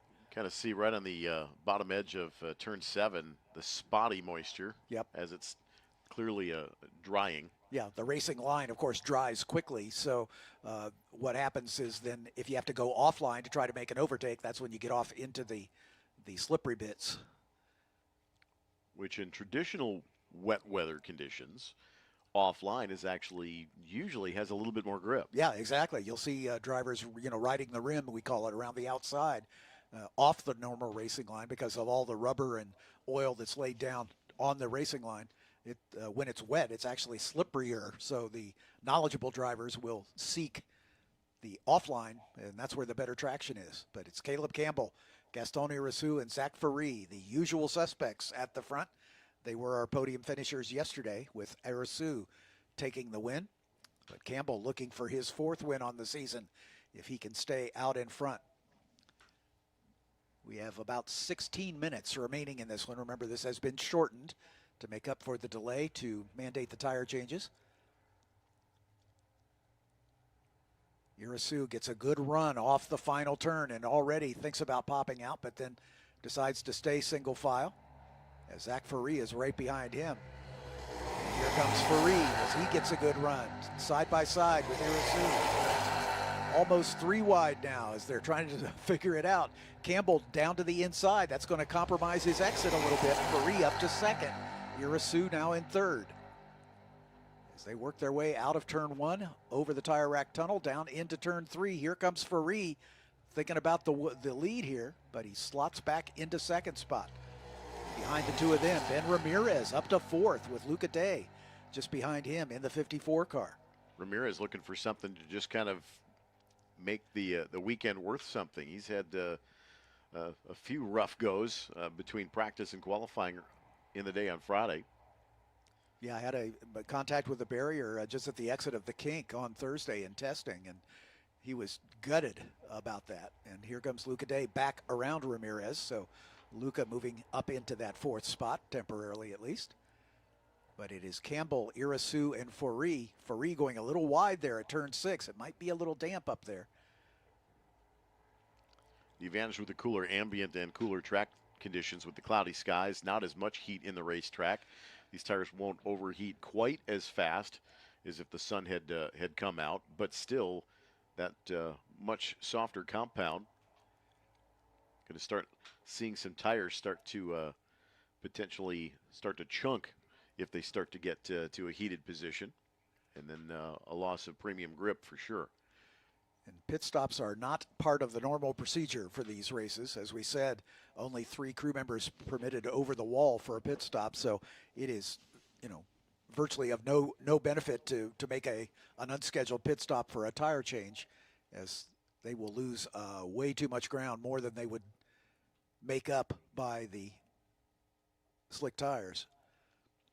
As Campbell beginning to eke out a little bit of an advantage here over the second place runner, Gaston Irasu, yesterday's winner in round 1. You can see the car a little squirrely.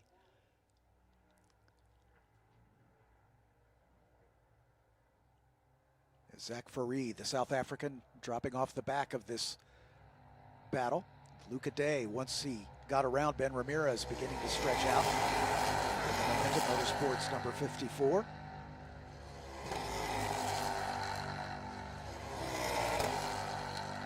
Caleb Campbell and Zach Farid both with the Kiwi Motorsports team. Gaston Irasu with Champagne Racing.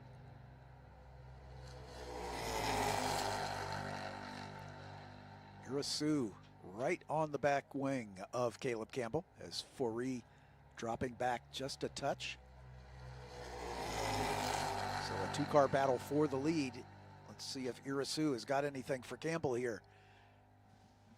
As we're about 10 minutes into the race, not quite to half distance. Again, this has been shortened to a 23-minute race. Irasu trying to go around the outside, not able to close it, but he might do the over-under as they exit turn 5. He stays line astern as they head under the Corvette bridge into turn 6.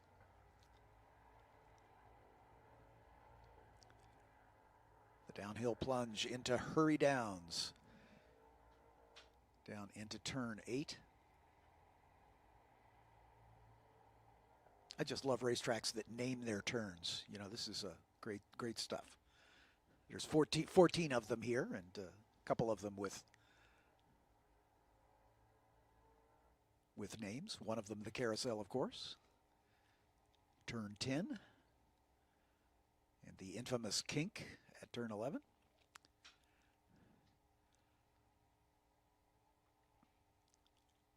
And that's one place, even on a damp racetrack, that you really have to be circumspect just to breathe that throttle on the way in to get the weight on the nose.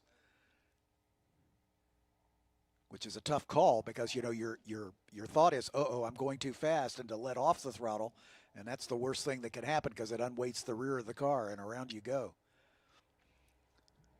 Which also happens quite a bit here, and we saw that yesterday as well in a couple of races. Yeah, we had a couple cars into that gravel trap just off the driver's left.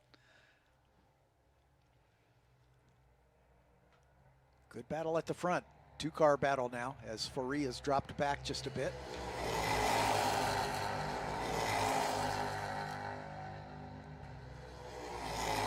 Irasu pops out once again. Campbell guarding the inside, but not quite enough. Campbell a little later on the brakes, but a little too late, I think.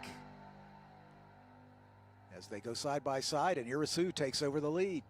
Gaston Irasu now your point man, as he's looking for back-to-back wins here.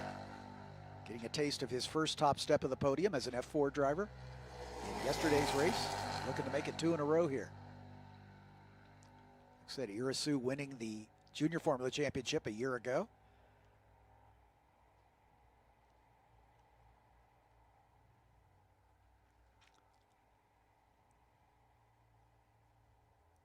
Luca Day, though, is showing some good pace here as he is beginning to close down on this battle in front of him. On the last lap, he was just a fractionally quicker than Zach Farid behind him. Gaston Irasu just set the fast lap of the race on lap number 4.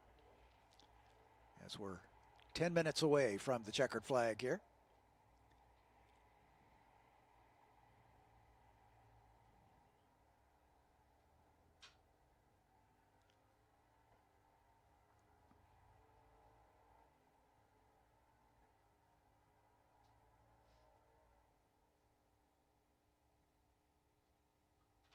Irasu beginning to stretch his advantage now as they exit turn 10 under the Mission Foods Bridge into the kink.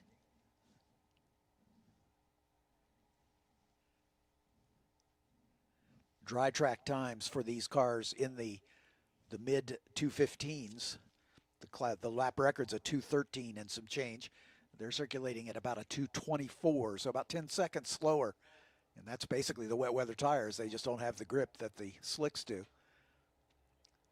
Irasu getting a little tail happy coming up over the rise there at the Bill Mitchell Bend at the exit of Thunder Valley. A little wide, getting out onto the grasscrete. Zach Faree with a little tidier line. And that might pay some dividends here as the two in front of him may well have begun to run the tires off the car. So again, these wet weather tires are not happy on a dry racetrack. They're very soft. The tread pattern can actually begin to chunk as parts can come flying off the tires, which creates a balance issue and also diminishes the traction. So if Faree has been judicious with his tires, he might have something for those two at the end of the race here with just about 8 minutes still remaining.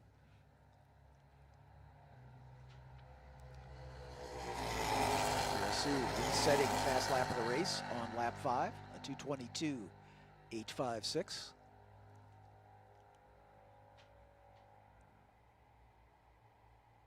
Irasu just graduated from college in his native Uruguay with an engineering degree.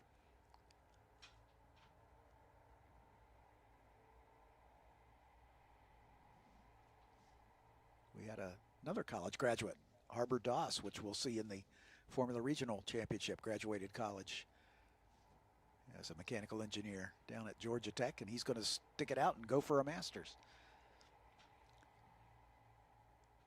Luca Day continues to draw a little closer to this battle. I don't know if he's got enough time or the pace to be a factor for the podium, but he's the best of the rest for sure.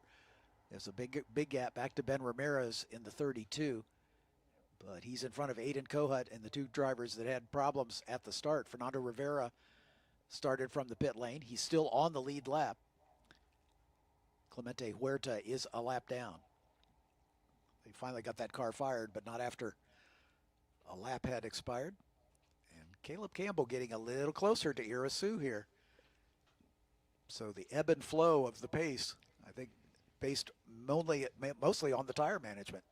Huerta kind of got hit by the double whammy of the car not firing, which would have started from the pit lane had we only done one pace lap. Yep. The clock would have started and he would have joined the field at the tail. But because of the second pace lap starting the clock, he had to wait until the field went green, and that's what cost him the lap. So that was kind of the double whammy of not being able to fire the car. Yeah, exactly right.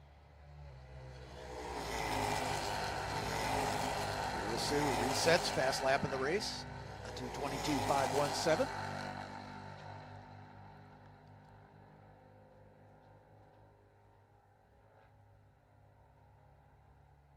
Luca Day keeping his head down. In fact, Luca Day is now the fastest car on the racetrack, just as I suspected. He is almost a second quicker than Zach Faree in front of him. So, with 6 minutes remaining in this race, Luca Day might be a factor for the podium here, as he's taking care of his tires. Might have something for the top three. But right now it's looking like a replay of yesterday's race. Oh, big lockup for Caleb Campbell down into turn 5.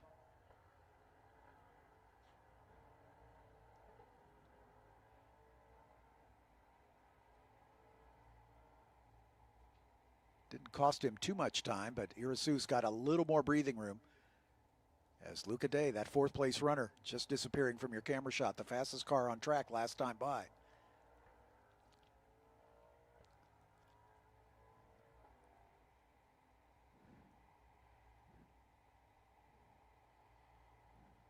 Five minutes remain in the race now as they work their way around the carousel turn. That's going to punish those left side tires for sure.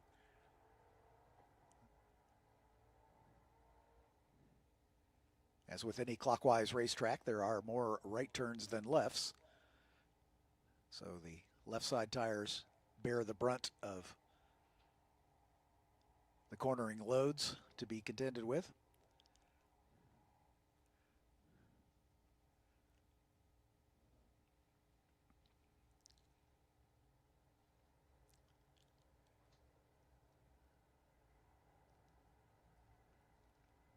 We talked about the tire allocation isn't a factor here, because once the wet weather tires come into play, that changes the tire strategies. So if we're dry this afternoon, everybody will probably have a set of stickers to go out on.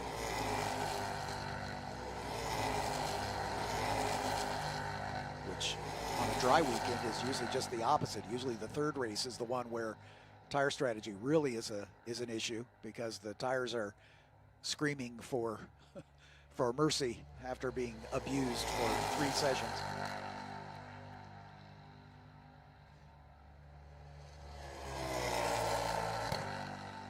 Confirmation, we'll have the white flag next time by. Urasu cruising out in front. Caleb Campbell fighting his car just a little bit. We saw a big lockup coming down into 5 a lap ago. Zach Faree licking his chops that he might have a shot for that second place finish, but here comes Luca Day. Urasu retook the fast lap of the race on that last go round, so he's stretching his advantage. But the battle may be on for second here, as we're about a lap and a half, about half a lap away from the white, a lap and a half from the checkers.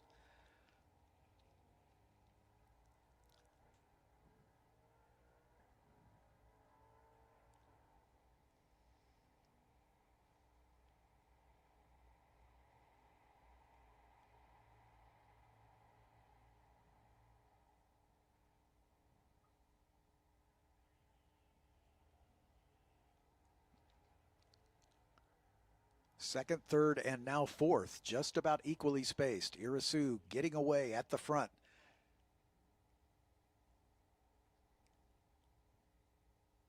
Caleb Campbell, the points leader, coming under increasing pressure now from Zach Faree, the South African.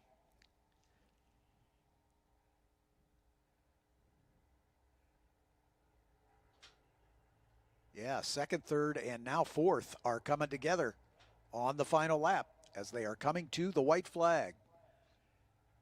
Urasu in a comfortable lead right now, looking for his second win in a row. But the final 2 steps on the podium are still up for grabs as the white flag in the air.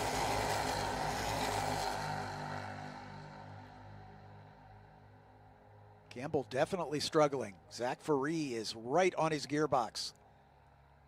As Faree, a well-measured drive, saving his tires, but perhaps Luca Day getting the last laugh here, as he's going to be a factor for this battle.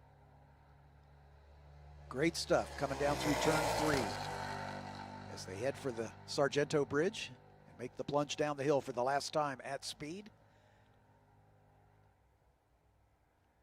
They're coming up on the best passing opportunity on the race course, and Caleb Campbell is in defensive mode here. As Zach Faree trying to go around the outside a little later on the brakes. Campbell keeps the nose ahead. Luca Day is there to pick up the pieces. Faree does the over-under and takes over second spot. And here comes Luca Day trying to take over third spot as they work their way into turn 6. Faree up to second. Campbell scrabbling to try to stay on the podium, but Luca Day has got the pace. Caleb Campbell, the points leader, might finish off the podium for the first time this season if Luca Day can find a way around him. But Caleb is there for a reason, but Luca is all over his gearbox as they work their way around the carousel turn. Luca goes a little wide at the exit of the carousel, but he's got one more opportunity, and that's going to be down into Canada Corner as they come through the kink. Luca Day's nose right on the gearbox of Caleb Campbell. Zach Faree up to second. Here comes Day. Campbell's going to make him go around the long way. Day dives to the inside, back to the outside. The question now is, can he get close enough to mount a challenge down into turn 14? Thought about it there and the entrance to 13 as they plunge back downhill. Campbell doing a good job of trying to keep that car as wide as he can without blocking. So now it's a run to the flag for Luca Day and Caleb Campbell. Gaston Urasu takes the win. Zach Faree finishing second. Who's going to be third as they come to the line? There's Faree. We wait for them, and it is. Caleb Campbell by a whisker. 24 thousandths of a second, a patented Road America photo finish. Luca Day almost got it done on the last lap. Ben Ramirez comes by in 5th spot. Great run for him. His best finish of the season. Fernando Rivera, starting from the pit lane, got around Aiden Coat to take 6th. Coat finishes 7th. Clemente Huerta a lap down in 8th position. I'm on my way to the podium once again, but again, we go back to our vintage campaign with the vintage formula cars coming up next.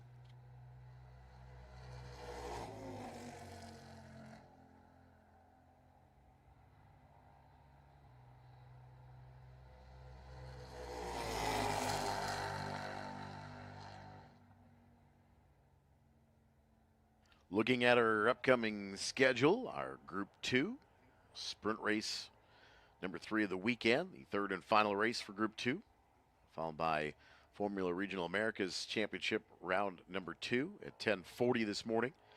Groups 5A, 7, 11B, their third sprint race of the weekend at 11:25, and then we'll take our lunch break just shy of noon. We've got the fan walk at 12:10, and the Junior Formula Championship race number 3 coming up at 12:50 this afternoon. Our stream will take a break at the lunch break during the fan walk as well.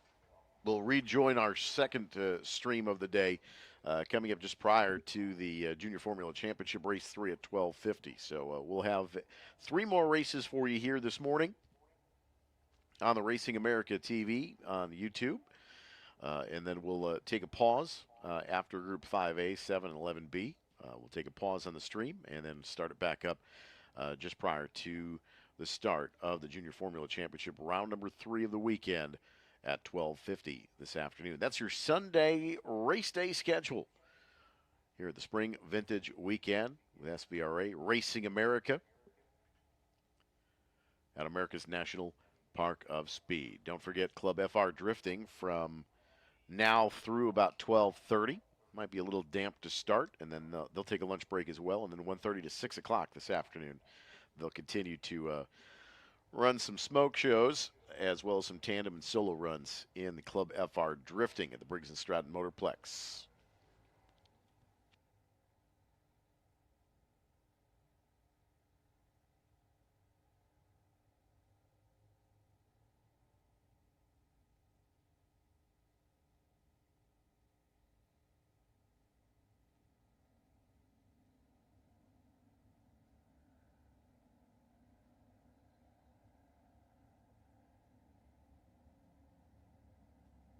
And speaking of the Club FR, taking a peek in over at the Briggs & Stratton Motorplex. Nothing to damp their spirits. Got a couple of tandem runs going right now. Looks like a solo run or 2 set to go here as well. But the Briggs & Stratton Motorplex, home of the Road America Kart Club, as well as some traditional autocross, even some winter autocross in the snow. Usually the stop-start challenges over on one of the skid pads, but they'll do sometimes a slalom course, depending on what the snow and ice level is in the wintertime. But the Briggs & Stratton Motorplex, home of the Road America Kart Club, as well as the Supermoto group. And that group has grown 150% over the course of the last 2 or 3 years.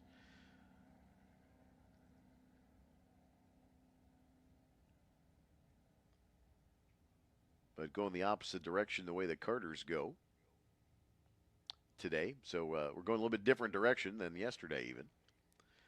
So they were going the traditional way. So you can't really call the drop today because it's the climb.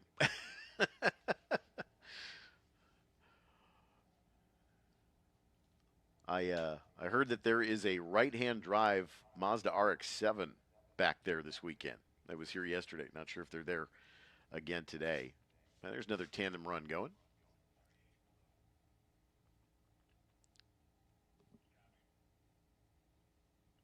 But lots of action here at Road America. Well over 400 days of on-track activity packed into 365 days here. This is a 12-month-a-year facility. And Lots of stuff going on. We've got street drags on Tuesday nights again this summer here on the main straight.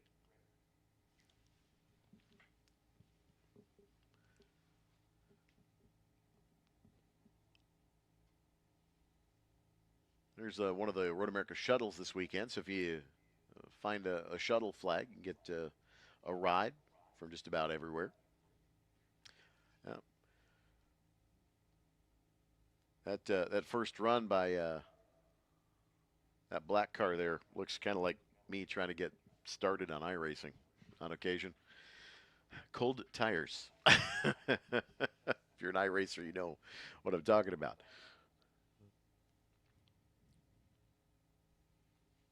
Pretty cool, the drifting back there. New this weekend. Kind of something different at the Bergenstrad Motorplex inside the carousel. You take the shuttle over there. You can also get over there by taking the Corvette Bridge or the Motul Bridge or the Kettle Bottoms Trail. So if you want to take the long way around, here's John Fippen. Third is our points leader, Caleb Campbell, ladies and gentlemen. Caleb, come on up.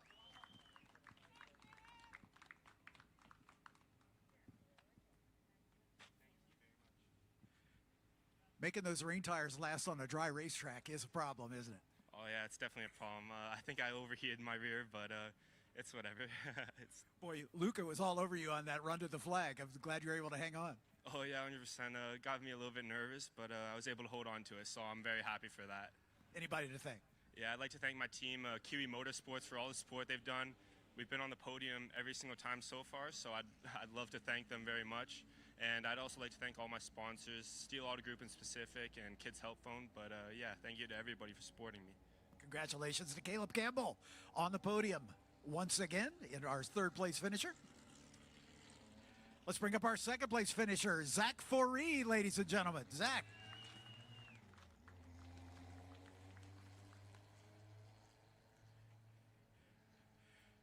You played it perfectly, my friend. I think you saved some tires for the end and were able to get yourself up to second. I don't think anybody had anything for Gaston today. Yeah, just try to play the tire game a bit. I let Gaston by on the lap 2. I thought him and Caleb would have fought more, and that might have just opened up an opportunity for me. So I tried to hang back as much as I could. I saw Luca coming up in the rear with the last 4 laps to go. So then I was like, okay, it's time to go.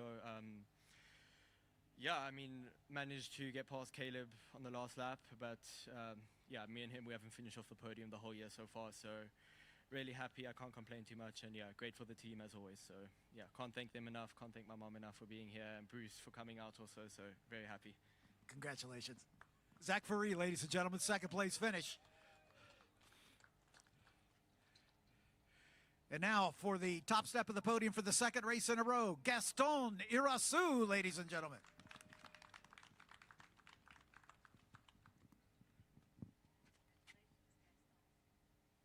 Gaston, congratulations. Your second win in a row. You got to feel good about this. Yeah, obviously, it feels really great to have a great weekend, you know. The last weekend we have a lot of problems, but I'm really proud for my team. They give me the best car I drive in my life, so I'm really happy. Anybody else to thank? All my team, my sponsors, my dad, my mom, my girlfriend, everything.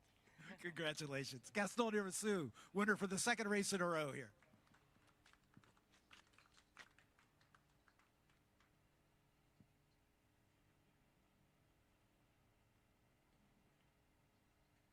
Hankook hats on all 3 of our drivers for the first round on the hat dance.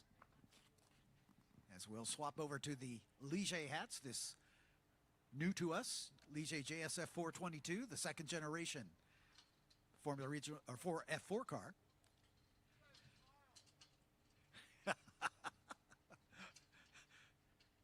Getting a little coaching from the peanut gallery.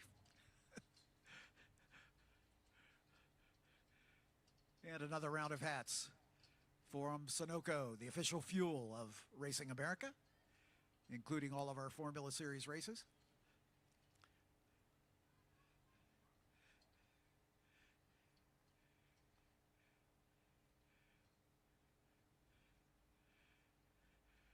Let's have a big round of applause for our podium finishers. Caleb Campbell coming home in third, Zach Faree in second, and for the second race in a row, Gaston Irasu, your winner.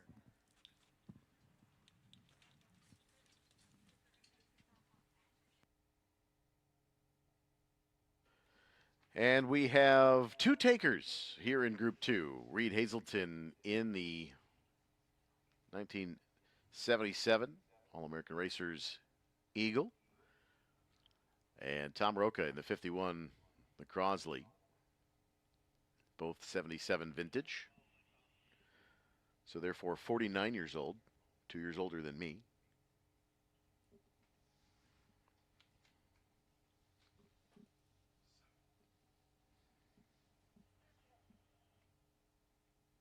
And it looks like lights are out on the Skillman Ford Mustang safety car.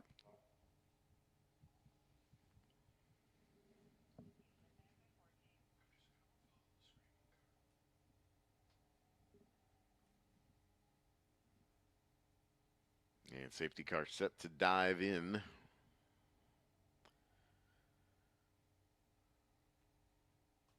Reed Hazelton gets a little toe off the safety car. The Eaglet ready to spread its wings here, I think. Had some trouble earlier on with the fuel pickup issue in the weekend. Green flag is out on Group 2.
Reed Hazelton putting the Club Ford Eagle through its paces here.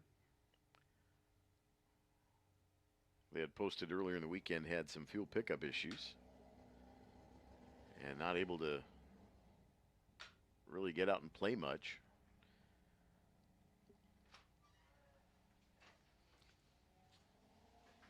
But flying now. Almost 4 tires out to the grass creek. So it is Reed Hazelton and Thomas Roca, our two takers here in Group 2.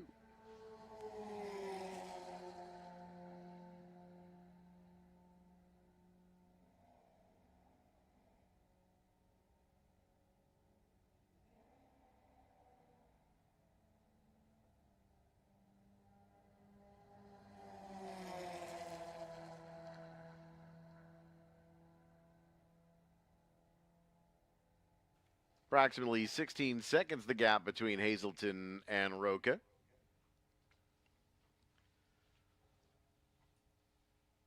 On Racing America with SVRA at Elkhart Lakes Road America, the National Park of Speed.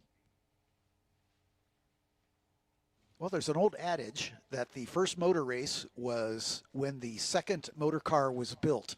So maybe that's the case here. This is true.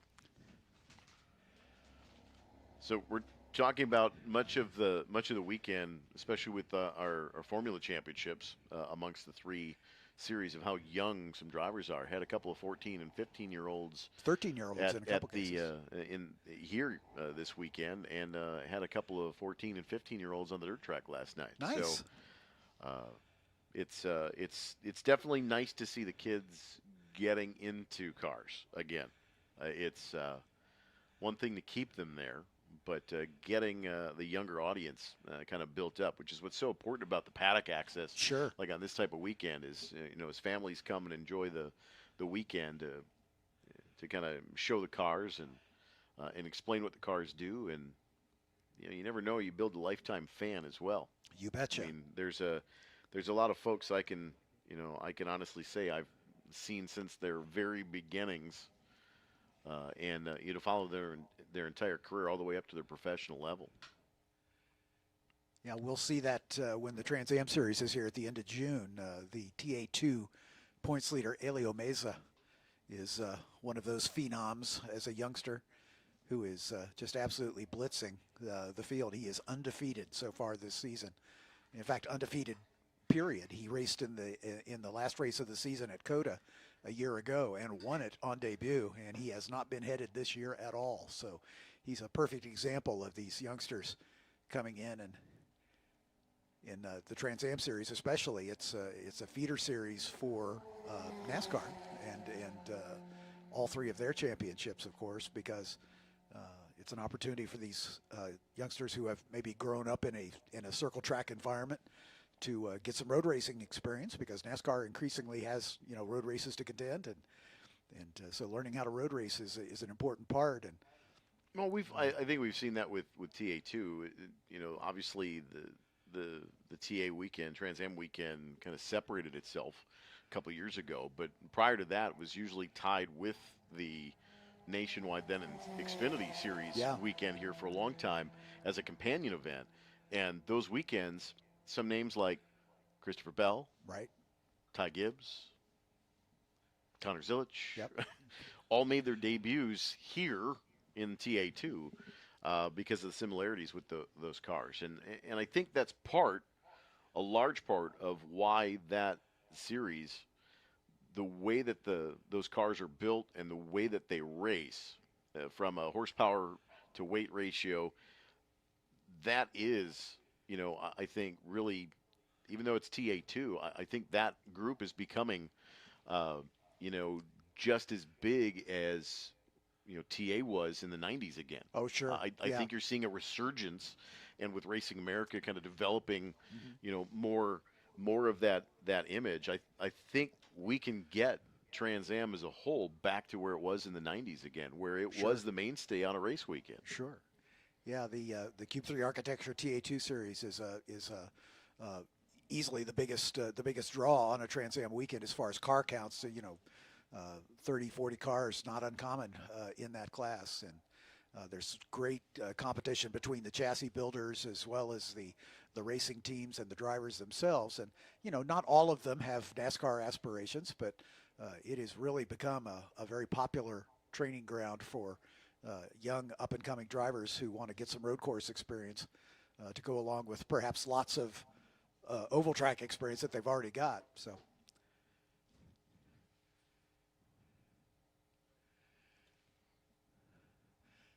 trying to get close to half distance here, about 7.5 minutes.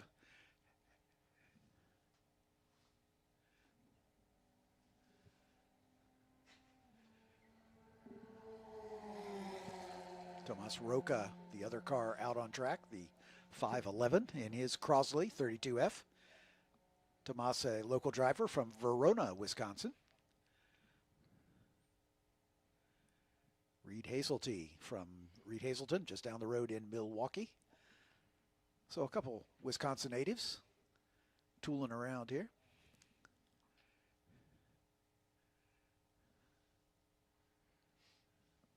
I dare you not to get my Sharona stuck in your head after visiting Verona. Just saying. So we are in a dry window here, but I'm pretty sure that it's not going to last long. I think we are comfortably going to get some more sprinkles coming up in the next session or two here. Yeah.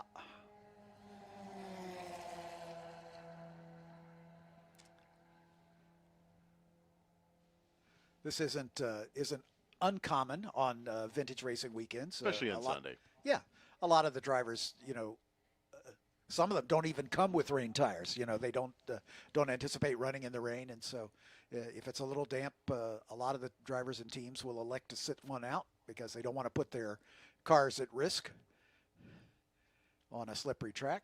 And it's, even though some drivers love racing in the rain, and a couple of them are out here right now, but there's no rain. So, and very honestly, I think part of the fun of this weekend is seeing a lot of these cars and the cars that have a lot of history.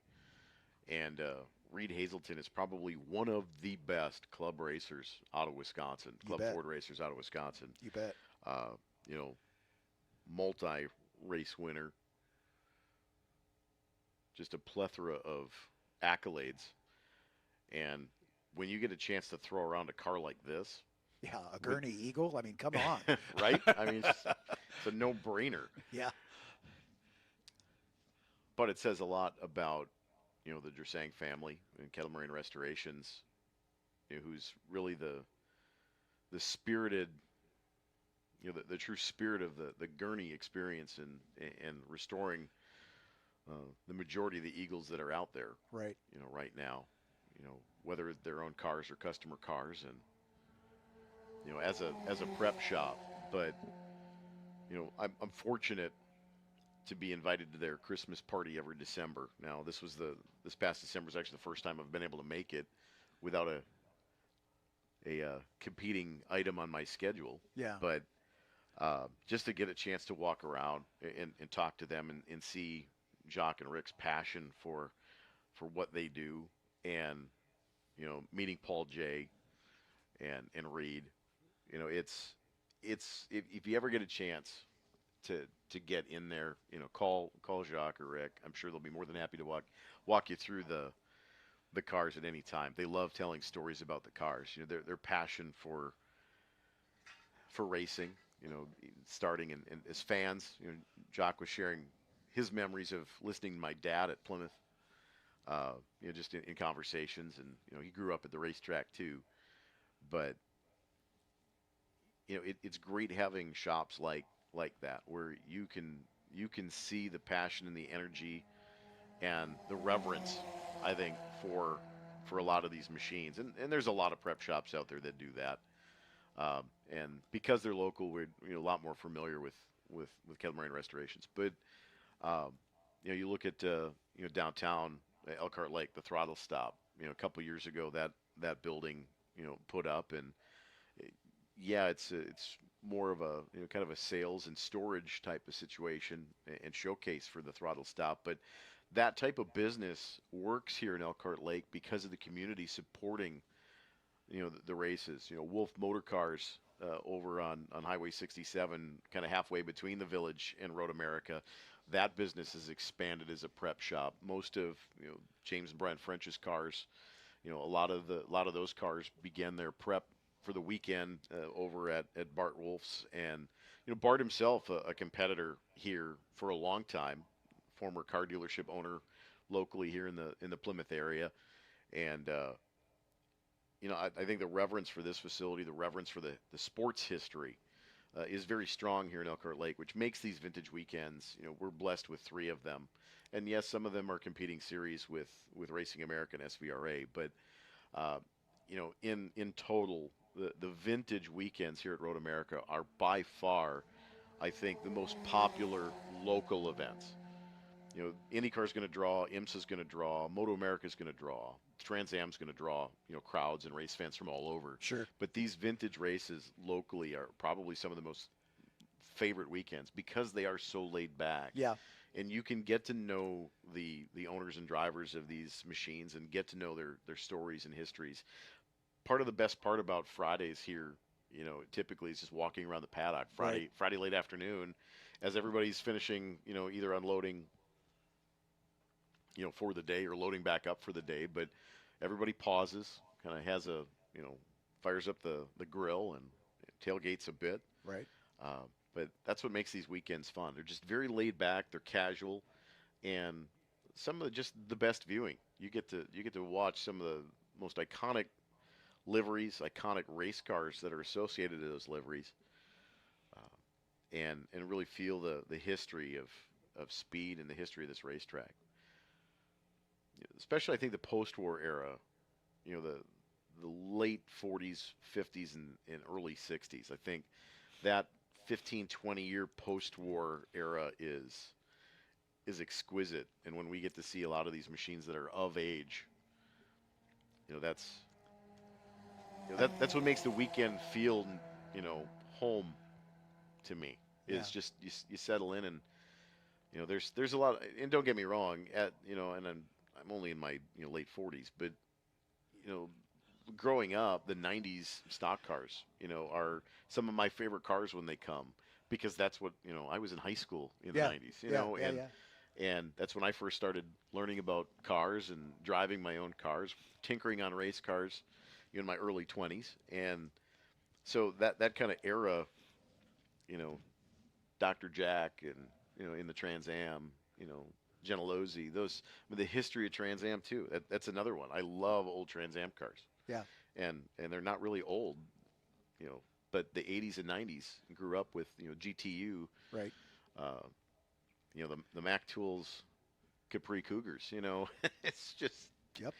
you know, those are great memories. And growing up 20 minutes from here, it's always going to be home. Sure. And it's a nice distraction from, you know, working 50 hours a week. Yes, all of us have day jobs, by the way. Yeah, I do not work for the track full time. I work for Kohler Company, Right, so right. That's my day job. Yeah. But you know, this is a nice distraction. I take my vacation from work to go work There you go. because it's so much fun. You got it. But this is a great place, and you know, I've been blessed with opportunities to work with, you know, Mav TV, Lucas Oil TV. You know, even early on in my career, got to work with CBS Sports and TNN, and there's nothing like coming home, though. Oh, It's yeah. just, this is a great place. And for those of you watching on the YouTube stream this weekend, wish you could be here. I know the weather doesn't look the brightest today, but even though a little bit of sprinkles here and there, it's been a beautiful weekend and a great weekend of racing action. We've had some great races, and the Formula Championships, I think, are the highlight of this weekend every year. The last 3 or 4 years that we've had, you know, the F4 and FR, and now JFC as well. Great additions to this weekend, and looking forward to a long-term development to this weekend. Well, we're Bigger is always better. exactly, and we're happy to be here. It's always a great opportunity for me to come up here and work. And you know, if I'm not traveling with the Racing America series, I've had the opportunity to work alongside you many times at your vintage events, and they are legendary without question. I think second only to you know, maybe Laguna Seca. You know, the vintage weekends here, you know, attract the biggest crop of vintage cars, and it's a great one. And you know, SVRA just being a part of that group of vintage enthusiasts, and we're just so pleased to have the opportunity to race at this legendary facility. And you know, the accommodation that you guys give us with, you know, we've already talked about, as the white flag is coming out for Reed Hazelton, has one more lap to go. As we talked about the constant improvements here. You know, I come up here, you know, multiple times a year, and every time I come, there's something new. So, you know, tip of the hat to the ownership group here and all of the hardworking staff members, both full and part-time, that do such a fantastic job of keeping this place running. It is a bucket list racetrack if you are a road racing enthusiast. There is no question about it.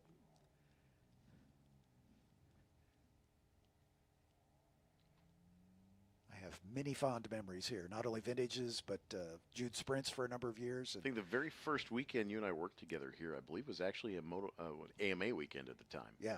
Bike weekend. Yeah. With Barry Boone. Yeah. The late Barry Boone. The late great. Yeah, absolutely.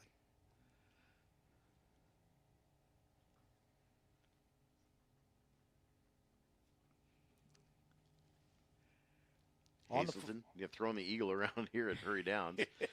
If this is your first chance to have a chance to look at the big screens for the day today, new camera we added about 3 o'clock yesterday afternoon. Yeah, I told you, something new. Something new every weekend. 3 more cameras. There it is right there. Yeah. So top of the hill, Corvette Bridge to your right behind that, I think that looks like a Mazda. And a Range Rover maybe. Not as up to date on my current SUVs.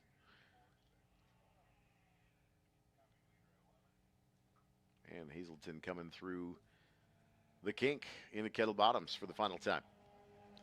Thomas Roca finally seeing the white flag as well in the Crosley. About half a lap behind Reed Hazelton, a little more than half a lap behind, as Hazelton just now exiting Canada Corner on his way to the checkers. Next up will be the third of our Formula Ladder Series, the Formula Regional Americas Championship, their second race on the weekend. And then we'll have one more vintage race for Groups 5, our biggest vintage group, for Groups 5A, 7, and 11 coming up, which will lead us right up to the lunch break. Double checkered flags in the air for Reed Hazelton as he takes the win.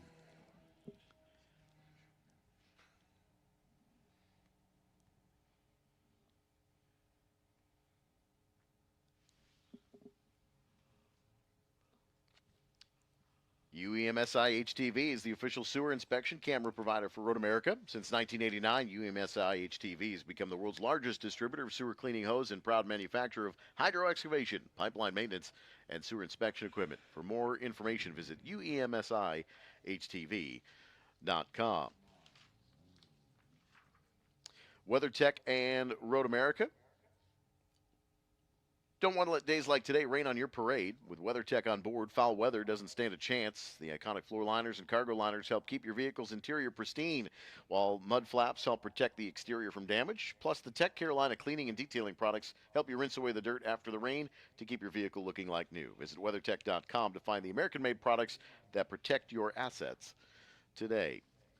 Catalyst Exhibits, the official exhibit and design service of Road America. If trade shows and events are part of your business, Catalyst can take you to the winner's circle. Follow the link on Road America's website to get started. Fresh, free, and no-fee air at Quick Trip, as they deliver you the freshest fuel and always free air stations. And their no-fee ATMs will keep more of your money in your pocket. Quick Trip has race day and your summer covered. Skag Power Equipment is proud to be the official lawnmower of Road America. Cut your lawn mowing time in half with American-made high-performance mowers from Skag. Proudly made in Mayville, Beaver Dam, and West Bend, Wisconsin, Skag mowers are the benchmark of the lawnmower industry. Check them out online at skag.com. That's SCAG.com. People can't stop screaming about Screamin' Sicilian frozen pizza, and no wonder. There's plenty to scream about. Buttery stone-fired crust, secret recipe sauce, mounds of whole milk mozzarella, and tons of premium toppings. Taste what all the screaming is about by finding Screamin' Sicilian pizza in your local grocer's freezer. Screamin' Sicilian, taste what all the screaming is about. And the other Screamin' Sicilian, Gino Carini, racing here this weekend. There you go. Yeah. When it comes to race day performance, safety, and reliability, Furia Corsa has you covered. Professional preparation keeps you safe, engineering keeps you up front, and quality support keeps you on the track. For more information, go to furiacorsa.com, the authorized prep service company for SVRA and International GT. Think like an athlete. Drink your weeds. Jim Weed is an athletic focus drink with adaptogens and caffeine that make your body believe it can do anything. Sip on some before you smash your goals. Jim Weed, the official energy drink of SVRA and Trans Am. Racing America is proudly sponsored by Hagerty, the world's largest membership, insurance, and media organization for people who love cars. For more information, go to Hagerty.com. Hagerty is the official insurance partner of Racing America. Hankook Motorsports is the official dealer, distributor, and service provider for Hankook competition tires in North America. With a worldwide brand strategy and distribution network, Hankook provides the best products to meet the needs of their customers. Driving customers around the world, Hankook is a top-tier global tire brand. Hankook Motorsports, the official tire partner of FR Americas, the F4 US Championship, and the Ligier Junior Formula Championship.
The 3-minute board up on the grid. This is our Formula Regional Americas Championship. This is the top rung of our Formula ladder here for Racing America.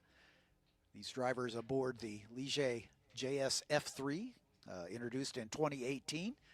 We are proud to say we were the first Formula Regional Championship worldwide. And Ligier Automotive North America developed this race car and instrumental in coordinating with the FIA for the specification of this race car, as it was a mutual effort And this sort of set the prototype for the Formula Regional Championships around the world. And we're most proud to be the first of them starting in 2018. And as a fitting sort of bookend to that, we saw the unveiling of the brand new second generation FR car here this weekend. Mo Murray hosted the unveiling in the Victory Circle yesterday. I haven't seen the car yet today, but it was on display in the fan zone yesterday to get a chance to see it up close. But obviously an evolution of this car. And so we look forward to continuing our long relationship with Ligier. They've been with us since the beginning. But this is our biggest field as well. We have 14 cars on the starting grid for this one. One subclass. We have a separate championship for their Masters competitors, drivers over the age of 35, and we've got 2 of them in the field. So we acknowledge them at each of our podium finishes, and there's a presentation at the end of the year for the Masters champion as well. But we have 12 other drivers, definitely not Masters. I think our youngest driver in this series is 16 years of age, which is the minimum age for the FR series due to FIA regulations. But this is basically an F4 car on steroids. It's got more downforce, big diffuser in the back to help accelerate the air underneath the car, which generates that negative pressure to push the car down onto the ground. It has the turbocharged Mountoon engine based on the Honda K20. That is basically the basics of the engine from the Honda Civic Type R, making just north of 300 horsepower for these drivers. So these cars are pretty potent indeed. And with the exception of a couple of the Formula cars in our Vintage Group 9, these are the fastest cars here this weekend. And they're coming out of the pit lane on the formation lap. Let us introduce them to you. In row 7, we have one of our Masters drivers, number 24 of Kevin Jansen, out of Deerfield Beach, Florida. Kevin, sponsored by U.S. Power Group and Data Center Solutions for Crosslink Motorsports. He's our most experienced driver. This is his 6th year of competition with us. Next to him is car number 8, Alejandro Bobadilla. Alejandro out of Mexico City. He's an 18-year-old for Crosslink Motorsports as well. In row 6 on the outside is our other Masters drivers. He won here yesterday in the Masters Championship, the 21 of Whitney Strickland. He's new to us this season. Hails from Boston, but currently living in League City, Texas. Whitney, sponsored by the TF companies for Hillenberg Motorsports, a new team in our paddock this year. Alongside him is the number 13 of Barrett Wolf. Barrett, a 23-year-old out of Las Vegas, Nevada for Crosslink Motorsports. He finished 9th in the series a year ago, had a podium then. In row 5 on the outside, the number 25 of Eric Wisniewski.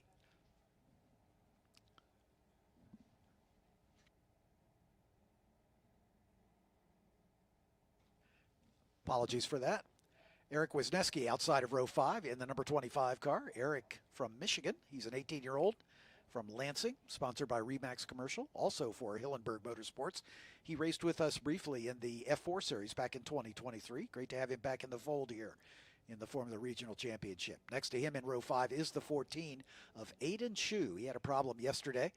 Aiden, a 22-year-old out of Janesville, Wisconsin. Homes for Our Troops sponsor his machine for Crosslink Motorsports. In row 4, car 5, Luke Powers, a 16-year-old out of Fishers, Indiana for Tony Driver Development. He finished 7th in the F4 Championship a year ago. He's also one of our Radford Racing School's Karts to Cars scholarship winners. Next to him, the 88 of James Lawley, another of our international drivers, 22-year-old out of Halifax, Nova Scotia, north of the border. Pentagon Properties sponsor his machine for the Atlantic Racing Team. This is his 4th year with us, 3rd year in the FR Championship. He finished 9th in 2024 and moved up to 7th a year ago.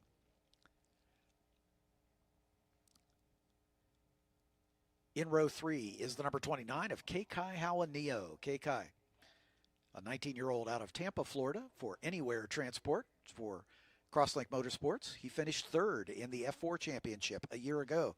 3 wins and 10 other podiums. And looking for his first podium here in FR Championship running. Next to him is the number 7 of Christian Bogle, a 25-year-old out of Covington, Louisiana, sponsored by Pelican Energy Consultants. He drives for Tony Driver Development. He raced with us for 3 years in the F4 Championship back in 2018, 19, and 20, and then stepped up to FR in 2021. And he's been racing elsewhere, but come back to us in the FR Championship for 2026. We're great to have Christian back. Yesterday's podium finisher starts outside of row 2, the number 9 of Harbier Das, out of Solon, Ohio, for Kiwi Motorsports. Harbour just recently graduated from college at Georgia Tech, as he's a mechanical engineering graduate. He's going to hang on for his master's there at Georgia Tech as well. Next to him, the man in second in the points table coming into this round. A winner already this year. Car number 10 is Cooper Shipman.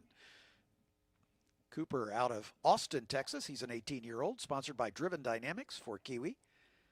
He did a split season last year, but finished the F4 Championship at the top spot and took advantage of the scholarship to move up to the FR Championship this year. He actually raced with us 1 year, or one race at the end of the season last year, as he had already clinched the F4 Championship. So he raced with us in our season finale at Barber and was on the podium in his first race.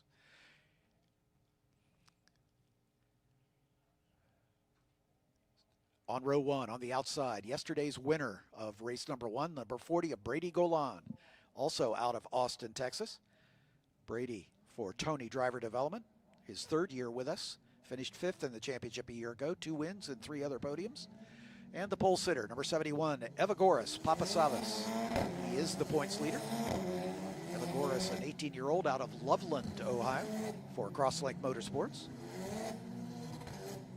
making his debut with us this season. Of course, Evagoras has raced in the other ladder series, and it's great to have him in the fold with us, and he has been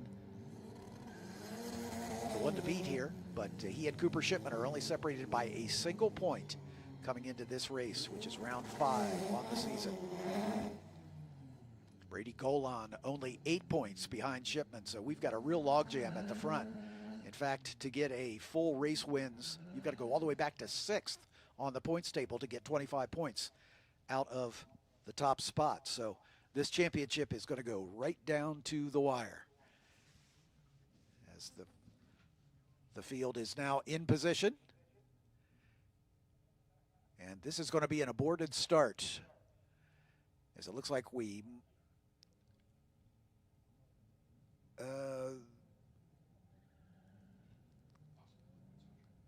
okay.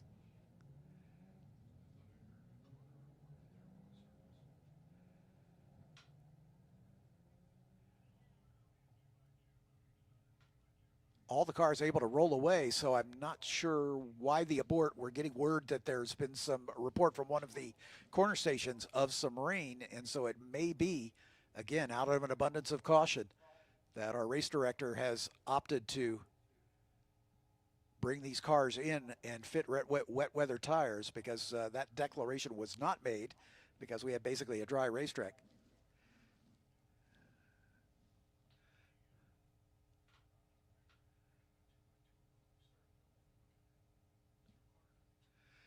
And so far, yeah, we're not hearing anything about a move to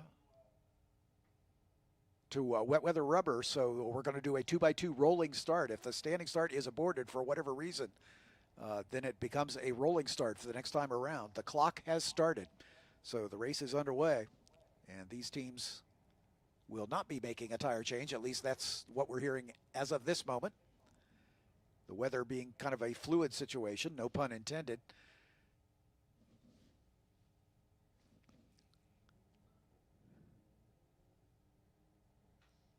I did see, a flashing rain light on one of the cars as it was formed up, which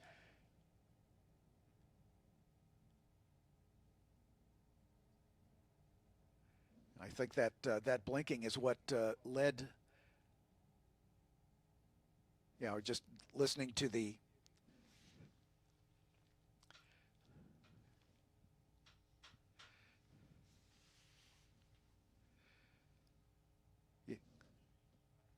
Yeah, we're just getting trying to get clarification from race control as the reason for the aborted start. Nonetheless, we'll let that stand for the moment, but we are going to continue with a 2x2 rolling start.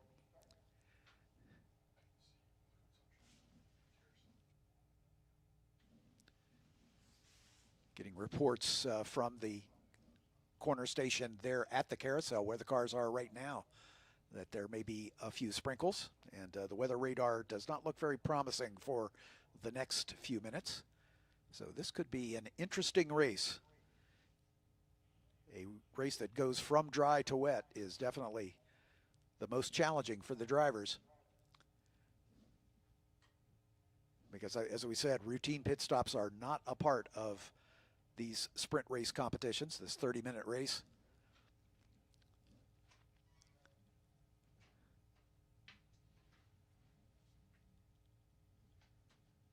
So we'll see how it shakes out as Evagoras Papasavas brings the field around. Brady Golan lining up alongside. They begin to pair up 2x2 now as they're heading down toward turn 14. Again, a 2x2 rolling start for this one. The clock has already begun for the 30-minute race. The field nicely formed up, all 14 of them in position. And they begin the climb up the hill, maintaining safety car pace.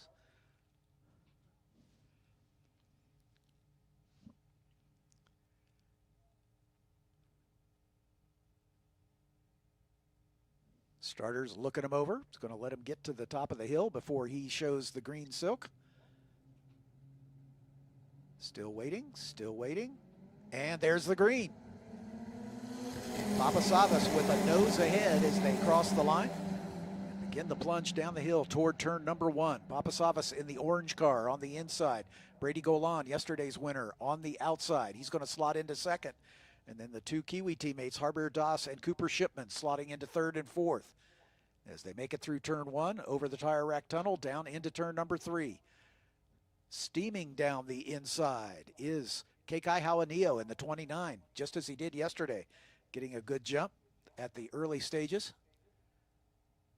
Kekai wasn't able to turn that into a podium finish yesterday. He finished 6th at the end of the day, but he's had 2 podiums already this season. A 2nd and a 3rd at NOLA at our first race meeting. Plunging down into turn 5. Still lots of 2x2 racing as the field trying to sort itself out, and we've got a car around. I can't catch the number at this point, but about mid-pack, I think. I think it was one of the Tony teams. It might have been Christian Bogle. I'm not sure. We'll sort that out as we get down into the rest of the field. Barrett Wolf was the spinner. We're finding out now in the 13 car for Crosslink. As the field still sorting itself out, working its way through the carousel. This is the area of the track where there was a report from corner workers there might be a little moisture. But Evagoras Papasavas trying to get away at the front here. And he has done so successfully at the moment. Kekai Hawanio making a good move. Started in 6th, already up to 3rd now. And then Cooper Shipman right behind him. Brady Golan being defensive down into Canada corner as Hawanio pressuring him. And they are side by side in the battle for 2nd spot. And Hawanio gets it done. So Kekai Hawanio up into 2nd spot. So it's a Crosslink Motorsports 1-2 now as they work their way up the hill. Also hearing about some sprinkles down at turn 14 as well. So we'll keep an eye on the skies. Brady Golan has a whole string of cars behind him. Cooper Shipman trying to go around the outside of Golan. Those two are 1st and 2nd in the points. A car going wide, a couple cars going wide. As I think turn 1 may be getting a little slick. Yeah, we're getting a little note of sprinkles from several places around the racetrack. And the weather radar is looking that way. So these drivers are going to be up on the wheel here, trying to keep these cars under them as this track gets a little damper than it's been all weekend long. And we've got a car off at turn 3. he's able to self-clean, get that car re-rolling again. Oh, and we've got a wholesale activity down here at turn 5, as I think this track is definitely getting wet. Harbor Das, yesterday's podium finisher. One of them, I think that's James Lawley, doing a 2-point turn here. Front wing missing from Doss's car, as I think contact must have been made. And then the spinner from earlier, and I think it's both of the Kiwi cars that were involved in that. So that would be Harbor Das and Cooper Shipman. We'll sort it as they come by. And it sounds like a full course yellow's been called here.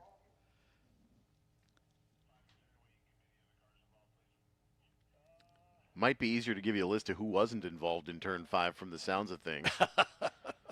Yeah. So the double yellows being shown to slow the field down here. Now, of course, the race director has the option to declare a red flag, which will stop the clock and bring the field into the pit lane to give everybody an opportunity to change tires. So that is an option.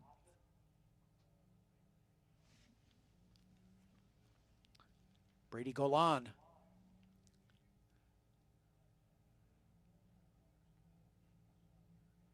Brady Golan was the car that's involved in one of those spins, apparently. So let's sort it out. Papasavas at the front. Kekai Hawanio second. Luke Powers up to third.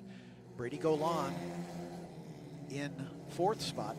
He was reported going into the pit lane, but I don't believe that's the case.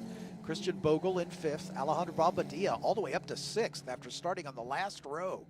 Eric Wisniewski in seventh. Whitney Strickland, our lead Masters driver, up to eighth. Barrett Wolf in the ninth position. Kevin Jansen, our other Masters driver, up to 10th. Aiden Shue back to 11th. James Lawley in 12th. Cooper Shipman all the way back in 13th position as Harbor Das coming into the pit lane. And he is missing the front wing. Yep, he was the other one involved there at turn 5. Backwards at 5, yeah. Yep. So he made contact with another car or with the barrier. So Das, who finished on the podium yesterday, is going to have to change the nose on that car. Behind the safety car, he may still be able to stay on the lead lap as that Kiwi Motorsport crew will go to work.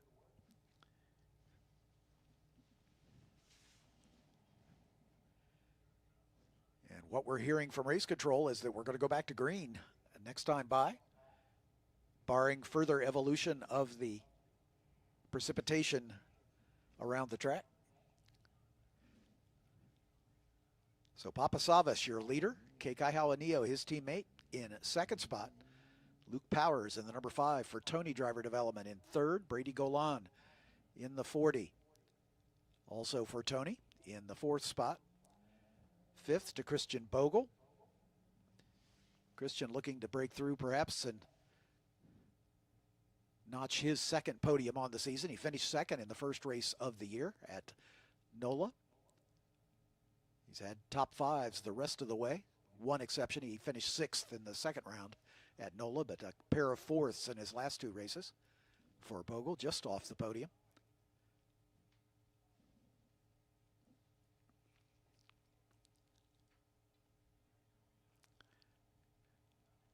But Bobadilla, the biggest mover, Alejandro Bobadilla's best finish so far this season, a 7th place in round 2 at NOLA.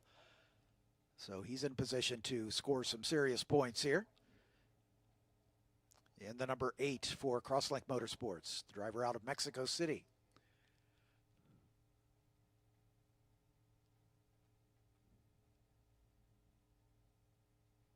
Eric Wisniewski, his best finish so far this season, a 5th. He's currently running in 7th.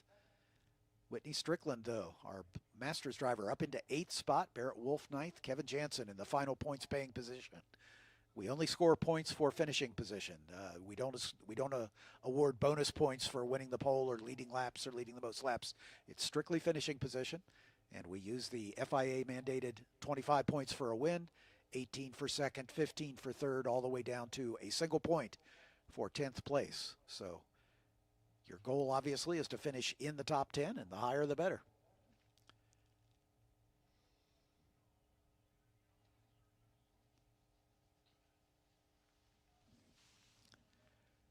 The field down into Canada corner. And this will be a single file restart.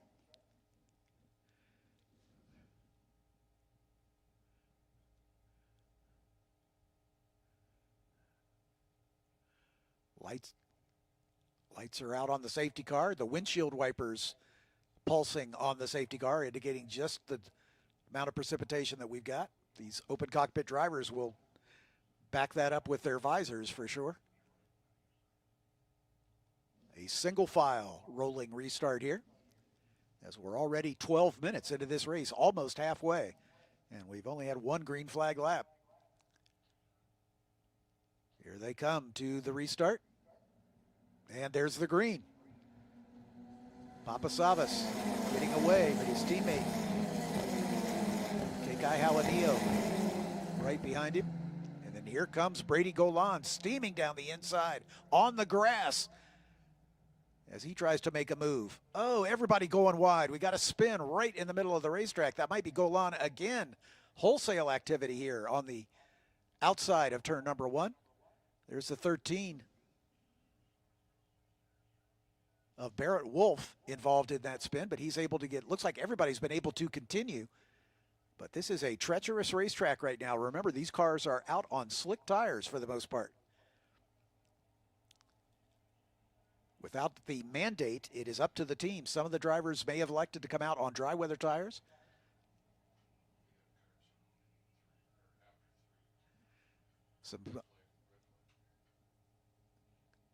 Got cars around at turn 3 as well, we understand, at the exit of turn 3.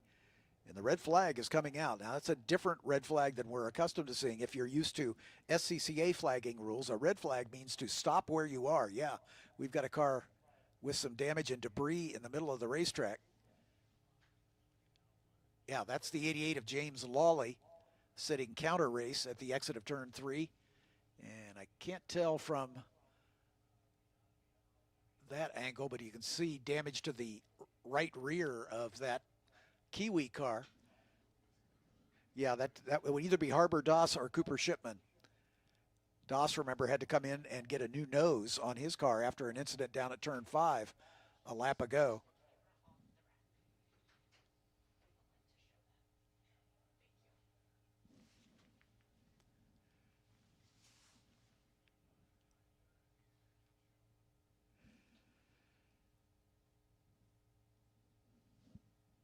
So a chaotic start to this one with the changing weather conditions. And the red flag has been called to bring the field into the pit lane. That's what we're hearing from race control now. They are making the decision to put all these cars on rain tires. So the red flag being called to bring everybody into the pit lane and give the teams the opportunity to make the change to wet weather rubber, and then they'll send them back out. But we've got some cleanup work to do while that work gets done.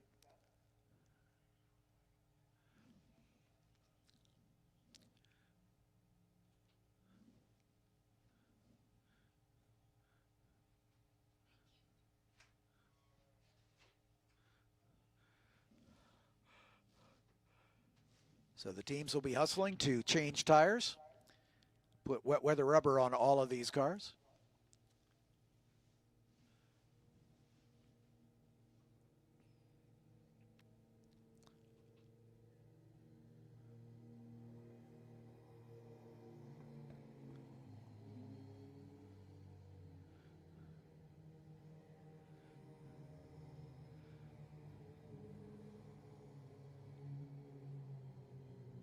So the plan is to keep the cars single file in the pit lane rather than into their pit boxes, because that shuffles the order. That way the order stays consistent.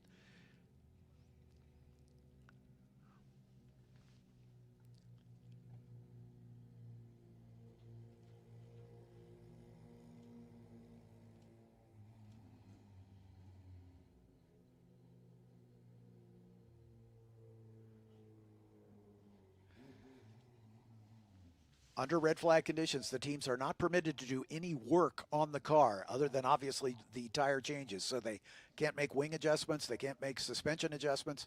They can provide comfort for the driver, meaning an umbrella to keep the rain off and a bottle of water if need be. But work on the car itself is not permitted under these red flag conditions. So their only task right now is to get wet weather tires on all these cars and to keep their drivers dry. There's the 14 of Aiden Shu finally making it into the pit lane.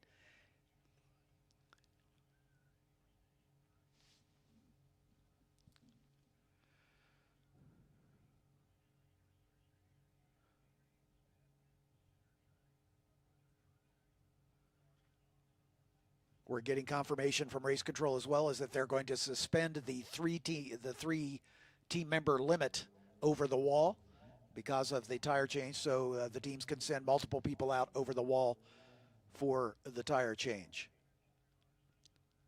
So just to catch our breath here, it's been an eventful first couple of laps. Evagoras Papasavas, the pole sitter, is your leader.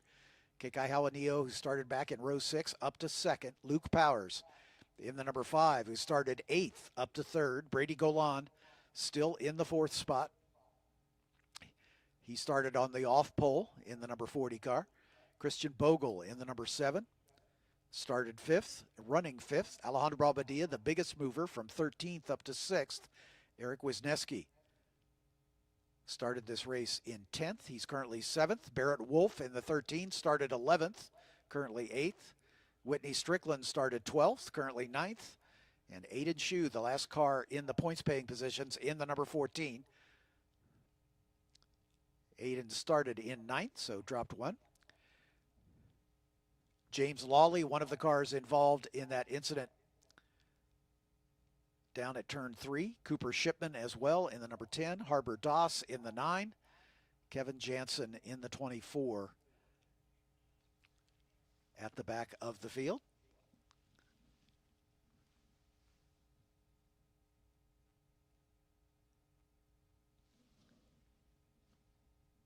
Aiden Shu will be shuffled to the back because he's pulled off into his pit box as opposed to staying in line in the high-speed line where the rest of the tire changes are taking place. So Shu will have to start at the back after making that decision. Well, this is going to shuffle the championship standings a bit. Cooper Shipman, if he's able to continue, back in 12th position. Only 1 point off the lead after yesterday's race. Off the championship lead, I should say. And Brady Golan still in the fight with Papasavas, as he is 3rd in the points table, only 8 behind Shipman. So 9 points separating our top 3 drivers in the championship.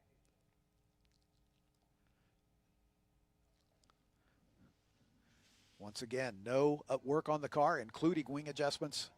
Strictly tire change is all the teams are permitted to do at this point.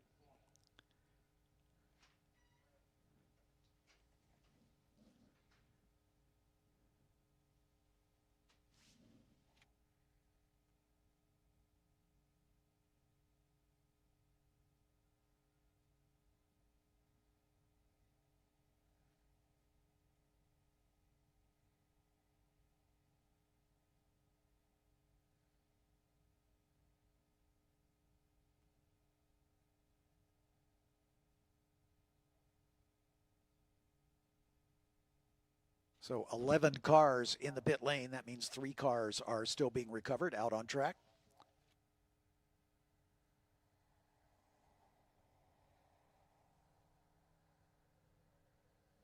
And you can see the sheen on the racetrack indicating that it is indeed wet, or damp at least. We're not seeing a lot of spray from the safety vehicles as they come by. At this point, the clock is still running. We're 21 minutes into this 30-minute race. So once the tire changes are complete, it may well be a sprint to the finish here. The race director has the option to suspend the clock during these red flag conditions, but at this point he has elected not to do so.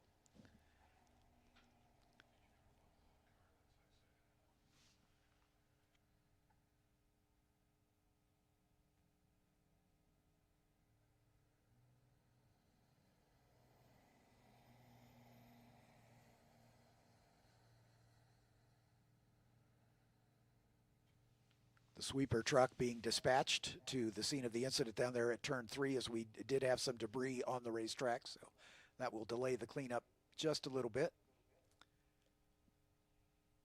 As the tire change is just about complete, we can see one of the cars at the back. I think that's James Lawley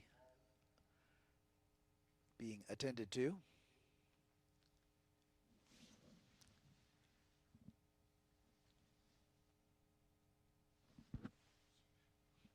That's the 29. That's Howard Neo at the back of the pack. So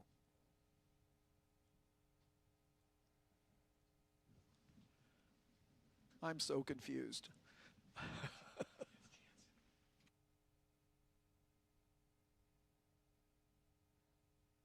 That was the 24. I misidentified it. That's Kevin Jansen at the back. I apologize, as the Crosslink Motorsports cars are all identical livery. I was pretty sure Hal Neal was up in second. So, yeah, 24 and 29.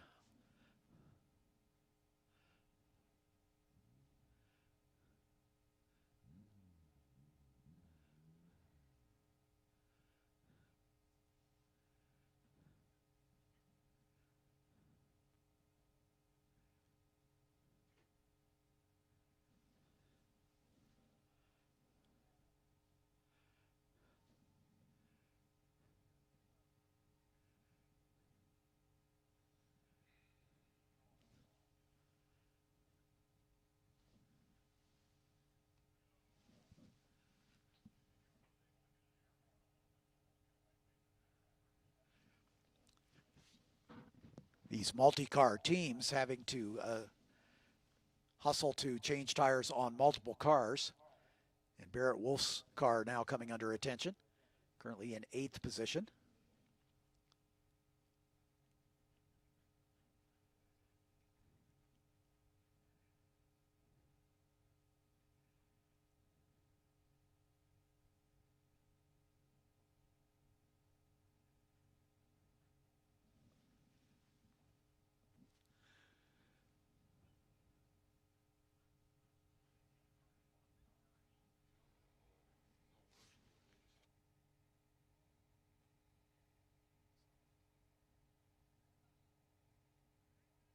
Yeah, the Crosslink team removing the engine cover on Kevin Jansen's car, and that may be subject to a penalty from the stewards, to be assessed after the race, if need be.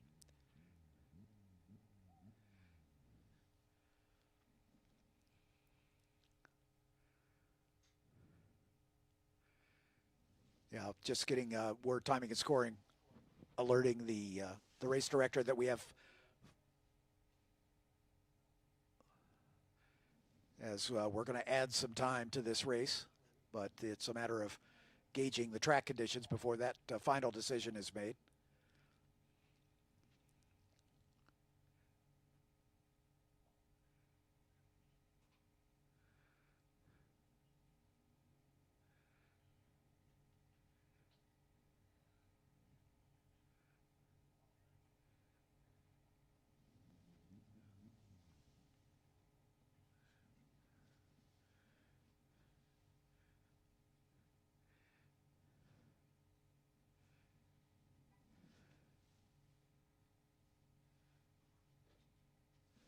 Yeah, getting word that the 14 car of Aiden Shu, who pulled into his pit box, which means he would have to start last, may have a potential fuel leak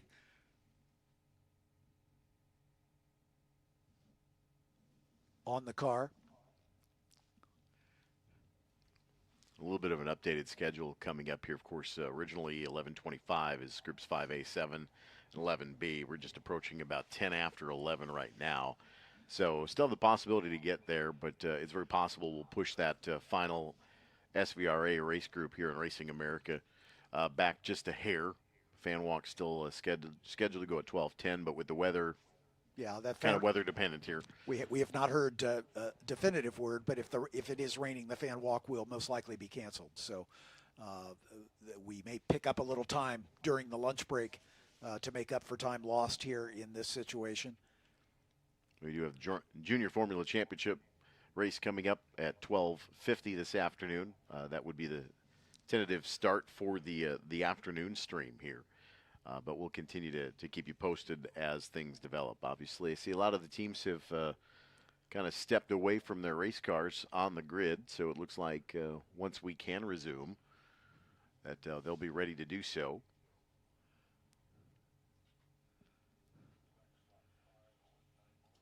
And looks like the wrecker is off with Harbor Doss's car in turn 5. And the sweeper truck down there working on some of the debris to get that cleaned off at turn 3.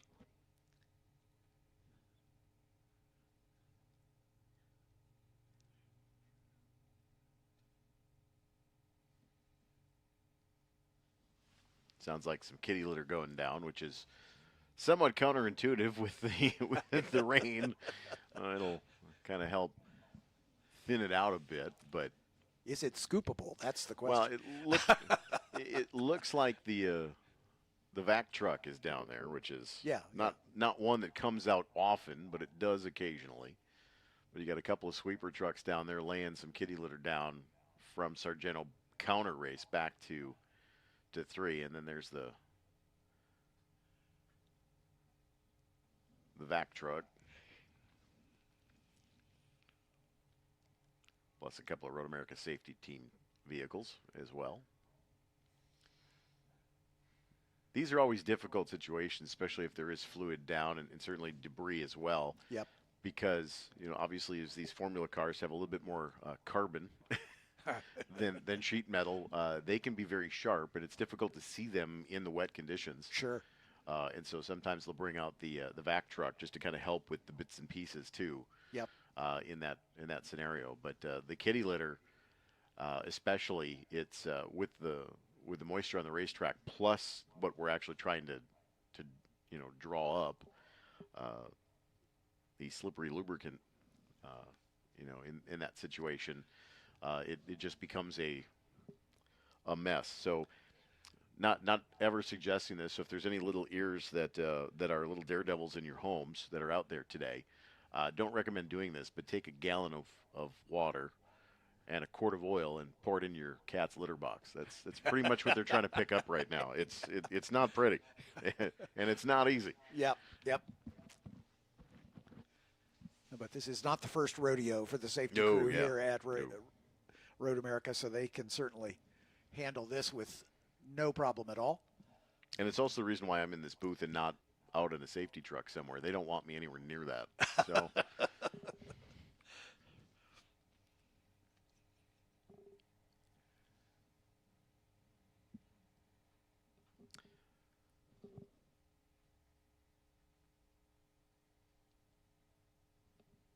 I believe the clock may have stopped at 25 minutes hard. It has, yeah. I don't know if you were here with us when we were discussing it, but the race director is going to add some time to the race. How much is to be determined. Okay. Yeah. So that's where we are right now. I leave the booth for 90 seconds. Yeah. Look what happens. See, you miss all the exciting stuff.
Road America would like to thank our 2026 season corporate partners, Sargento, Motul, Corvette, Mission, Palermo's Pizza, Briggs & Stratton, Brown County Austin Stromble Field, TireRack.com, WeatherTech, and SeaTech Cabinets. Our entitlement sponsors, Expel, West Bend Insurance, Bank First, Bring a Trailer, and Kohler Credit Union. Our food and beverage partners, Mission Foods, Tortillas and Chips, Sargento Cheese, Cedar Crest Ice Cream, Lakeside Pepsi, Torquay Coffee, Carbless Cocktails, Molson Coors, Pritzloff Wholesale Meats, and Plank Road Distillery.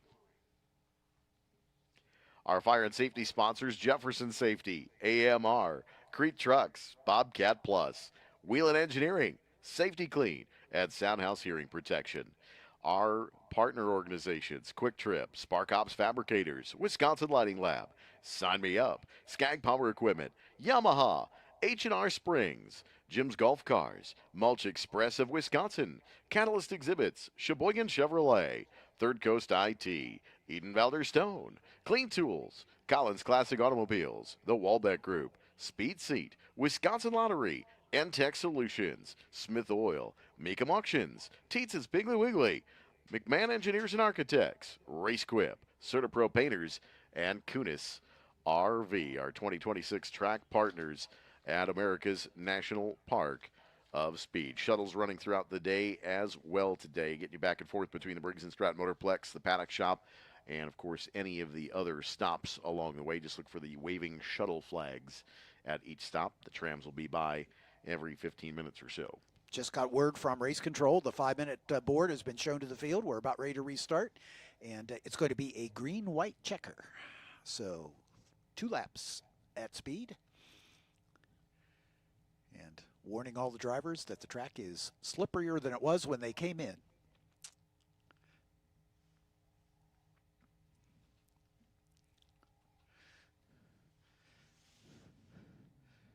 So they'll do a reconnaissance lap behind the safety car, and then a green flag, a white flag, and the checkers.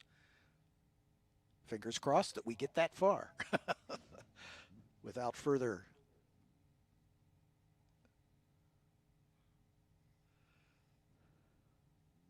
Sadly, on moments like this, especially with oil cleanup, it's a hurry up and wait situation. Yeah. It's we'd like to get going, but we want to make sure that everything is safe, the racetrack's ready, and all of that. So the cleanup takes a little bit longer sometimes than we'd like, but at least we'll get a little bit of racing action in here before the next group.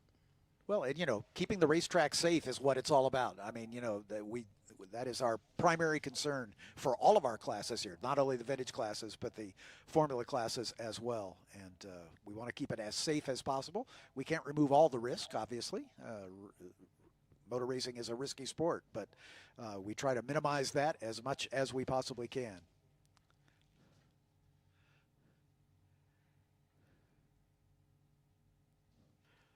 I think we just discovered a new snack here in the booth. Okay. We have some pudding left over and custard from our beignets from Parker John's for breakfast. Uh-huh. We have some chewy chocolate chip cookies in here. Uh-huh. We may be making a chocolate chip cookie sandwich here shortly. I hear that. That might be a new snack option here. Yeah. Be sure to check your blood sugar before you do that. Not wrong. Yeah. Caffeine and sugar is always a good combination to keep the energy up.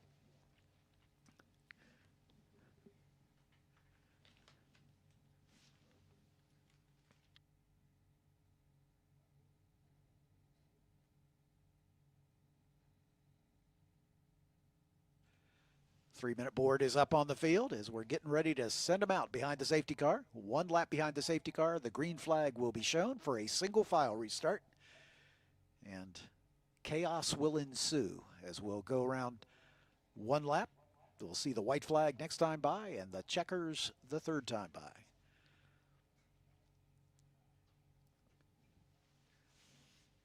We always try to finish the races under green flag conditions when at all possible.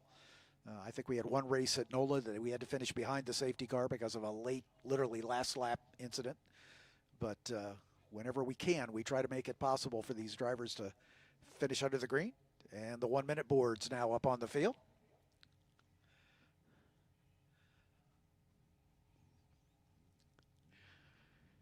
And we appreciate your patience, those of you who've been joining us on the stream. My name's John Phippen, alongside Eric Miller, the voice of Road America. And we are getting ready to restart this race after a lengthy delay for some cleanup down at turn 3. But we got that handled, and we're about ready to release the hounds here for a formation lap behind the safety car, and then a single file restart, and it'll be a green flag, then a white flag next lap, and a checkers after that. So 2 laps of racing coming up after the formation lap.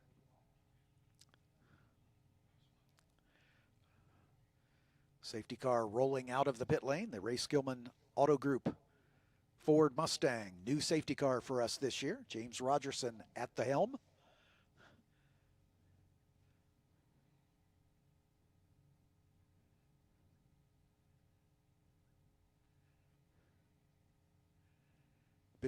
Bit of trivia, those of you who are Road America aficionados. James was one of the drivers in the B-Spec race at the SCCA runoffs 2 years ago.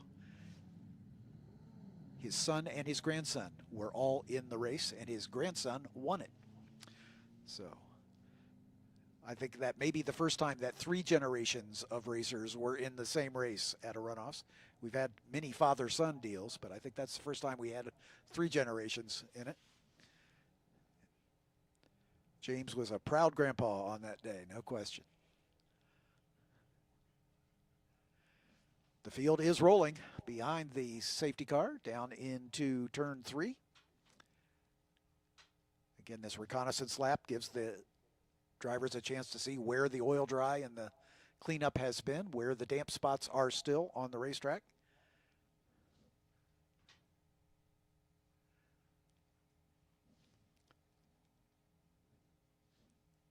Also, they get a little sort of feel what kind of grip they've got with the wet weather tires. And again, as we saw in the F4 championship race earlier this morning, this is the first time these teams have had wet weather to contend with here this weekend.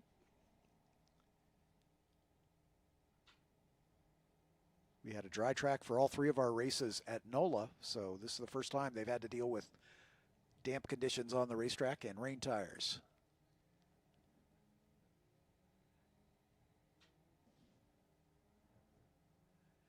Barrett Wolf with a little lockup there as he's testing the traction down into turn 5. Well, Papasavas getting sideways as he's putting the power down, trying to get some heat into those rear tires. It is plenty treacherous out there, no question. Kekai Awanio weaving to get some heat into his tires.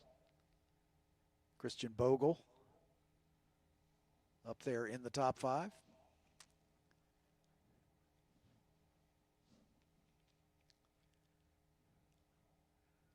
You can see the rain lights flashing on the back of the cars. Aiden Shu had to do some repairs on the car. Again, there was a suspicion of a fuel leak. So Shu's car might be one to watch. He, because they did some work on the car other than change the tires, he got moved to the back of the pack. But there could be an advantage there, as that gave the team the opportunity perhaps to soften up the suspension and change the wing angles a little bit. So Shu might have a bit of an advantage here in this sprint to the finish, even though he's starting at the rear. Shu looking for his first points of the season.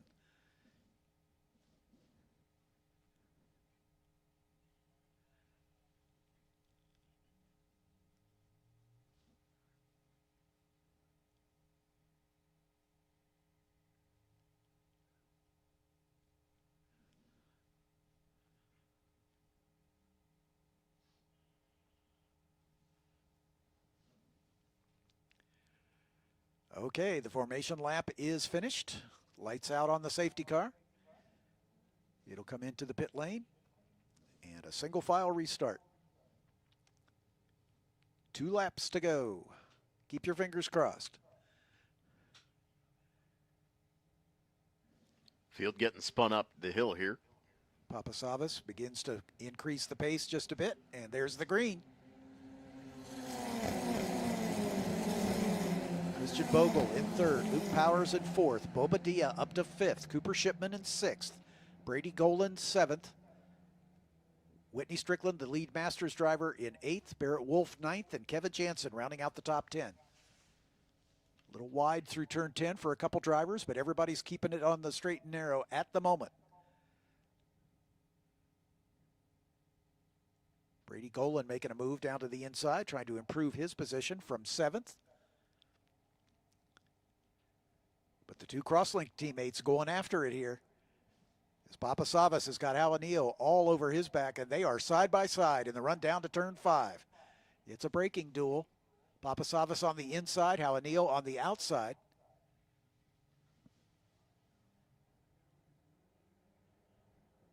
Aiden Shue going a little deep. They are still side by side as they exit turn 6. Papasavas is going to get it done, but ooh, that car gives a big twitch as he tries to get on the power.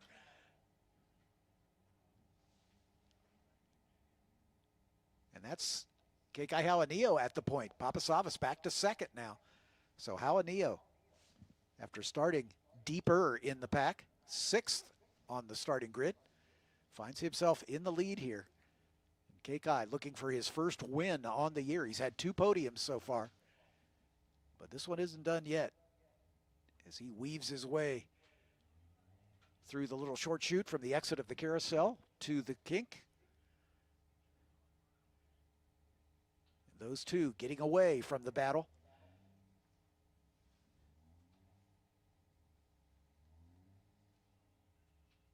Cooper Shipman on the move as well, right up behind the number 7 of Christian Bogle. That's the battle for the final step on the podium. There's Bogle, there's Shipman, and we've got a spin coming out of turn 13. But we are continuing to the white flag. Here it comes, 1 lap to go. A 2-car battle of the Crosslink teammates at the front. They are side by side as they cross the stripe. Alanillo with the nose ahead. Evagoras Papasavas, though, gets a good run. And he's going to slot into the lead. Here comes Cooper Shipman trying to go around the outside of the 7 of Christian Bogle. Papasavas at the point. Bogle on the inside. Shipman on the outside. Shipman with a nose ahead now. Battle behind them. Luke Powers and Barrett Wolf going after it for 5th and 6th.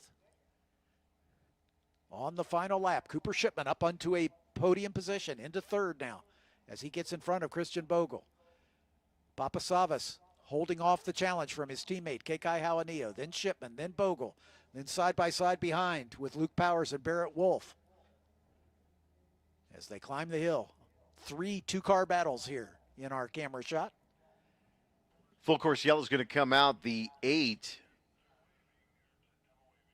is in turn 14. That is Alejandro Bobadilla, and made some pretty significant contact with the tire barrier on the outside of 13 on the entrance to 14, just underneath the Fly GRB billboard. Looks like some pretty significant contact and some debris strewn, including the bonnet off the back of the car from what it looks like.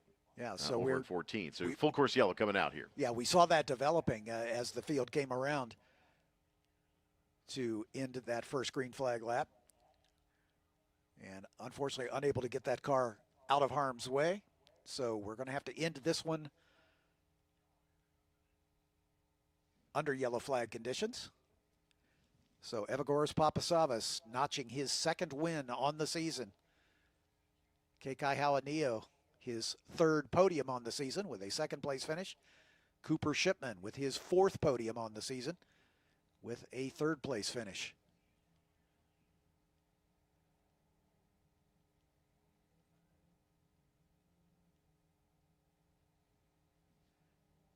So Halanillo is going to make up some ground in the points battle.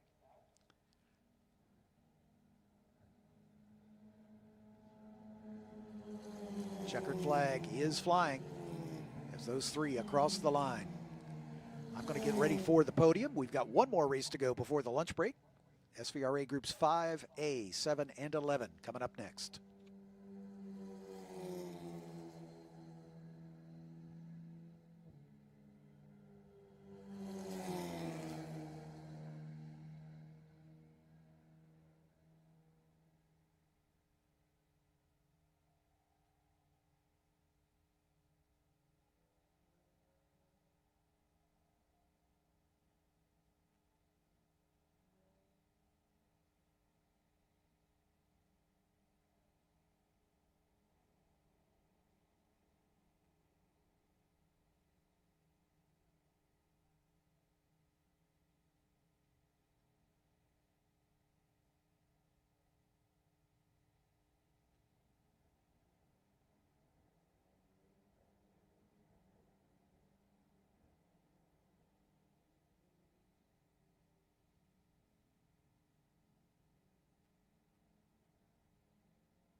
Mission Foods is proud to be the official tortilla wrap and tortilla chip company of Road America.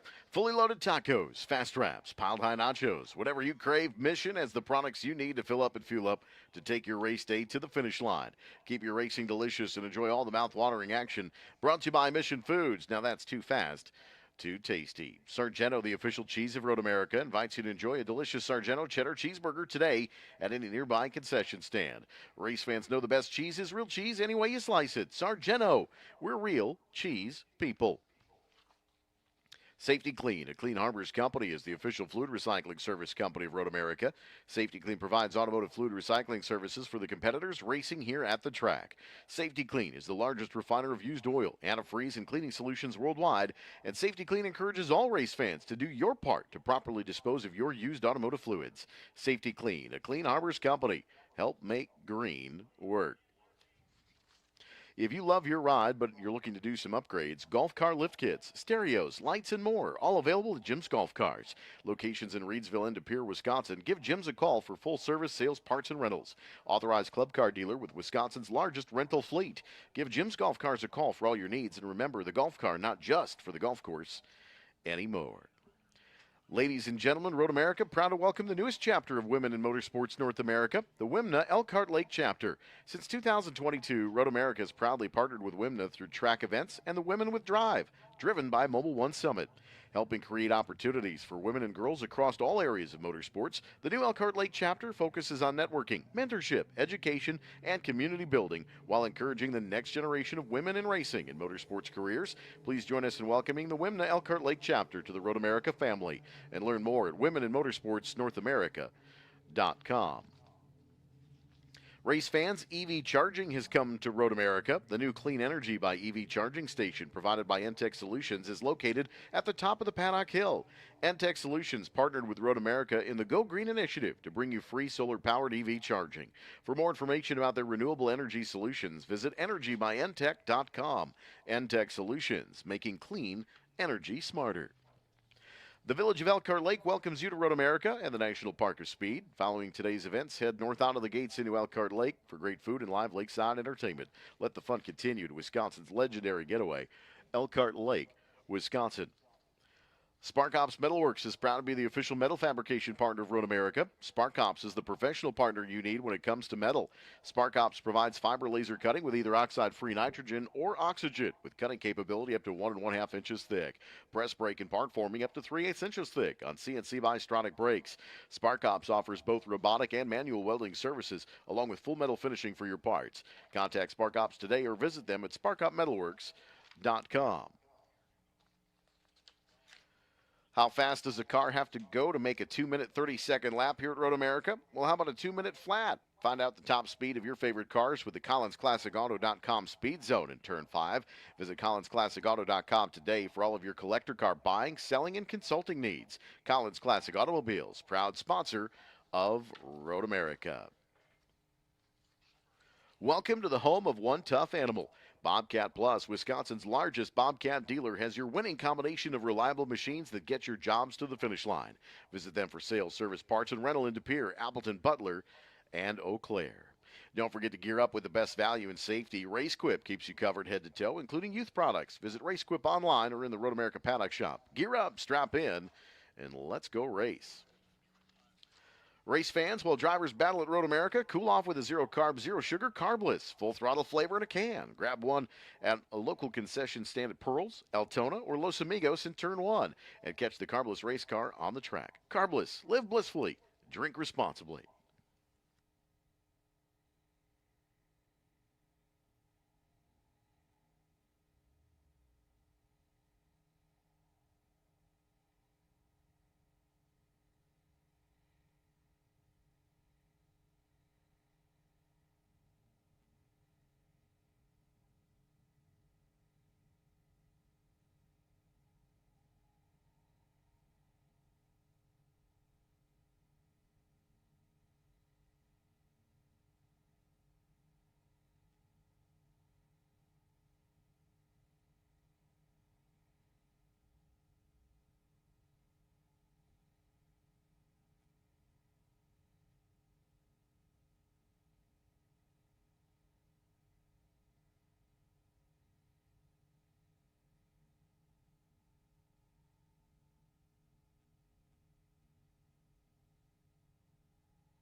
Celebration underway, and acknowledge our Masters drivers finishing second for the second race in a row. Kevin Jansen, ladies and gentlemen.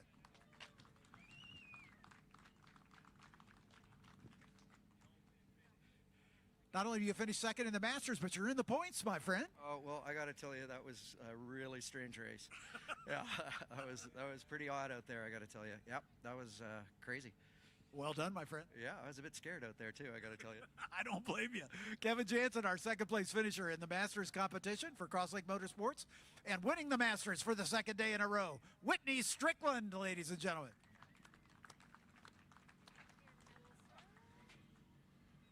Yesterday, you said you were going to make some changes to the car. Obviously, did you make that happen? Yeah, we put a little more downforce on it, which was good in this rain. Yeah, no kidding.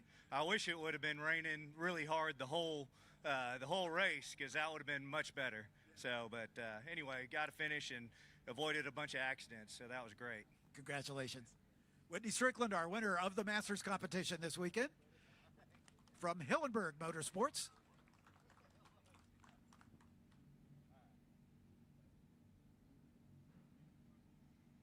Thanks, gentlemen. Appreciate it very much. Let's move on to our F4 US Championship and Formula Regional Americas Championship top three. Finishing third, a great recovery drive after an eventful race, Cooper Shipman, ladies and gentlemen.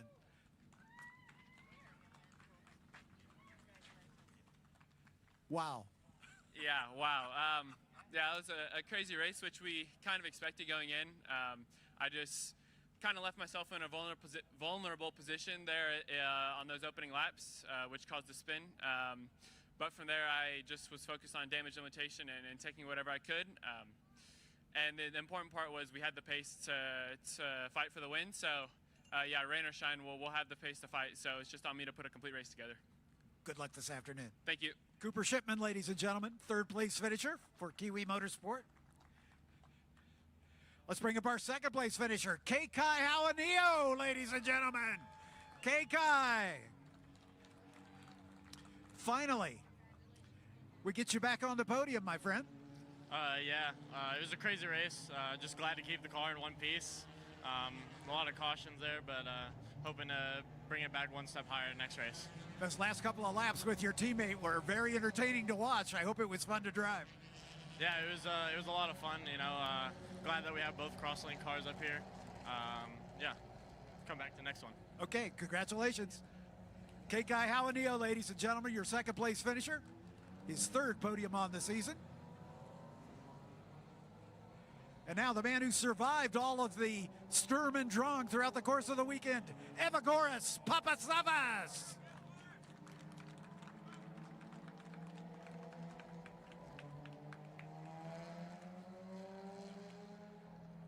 Evagoras, the best way to survive all the mayhem is to be out in front of it.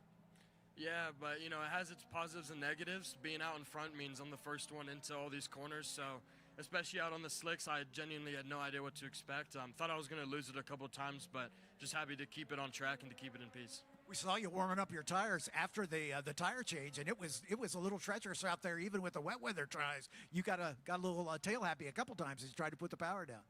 Yeah, just, you know, part of that warm-up lap is just to experiment where it's wet, where it's dry, where the grip is. That's what I was doing. Yeah, almost lost it a couple of times, but, you know, it's part of it. Anyway, and this guy gave you a pretty good battle to the flag. Yeah, it was really fun battling with him, back and forth for the whole lap. Kind of wish it didn't end under yellow and we were able to keep going to the checkered, but, yeah, really fun nevertheless. Yeah, we were all looking forward to that. Congratulations. Thank you. Evagoras Papasavas, ladies and gentlemen, his second win on the season.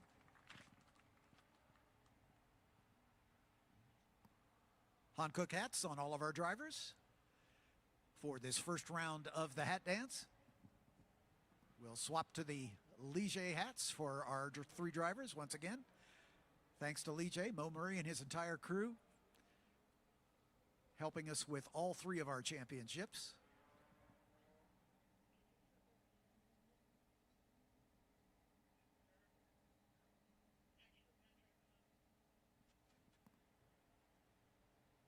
Sunoco, the official fuel of Racing America, for the third round of the hats. We got one more after this. Thanks to Sunoco as being the official fuel for Racing America, also of the track right here at Road America. I get road and racing confused. And finally, Mountoon, the power plant provider for these turbocharged 4-cylinder motors. Thanks to Mountoon for all the great work, both at the track and in the rebuild ranks as necessary. Okay, let's collect the trophies and have one more big round of applause for Cooper Shipman, Kekai Hawanio, and Evagoras Papasavas.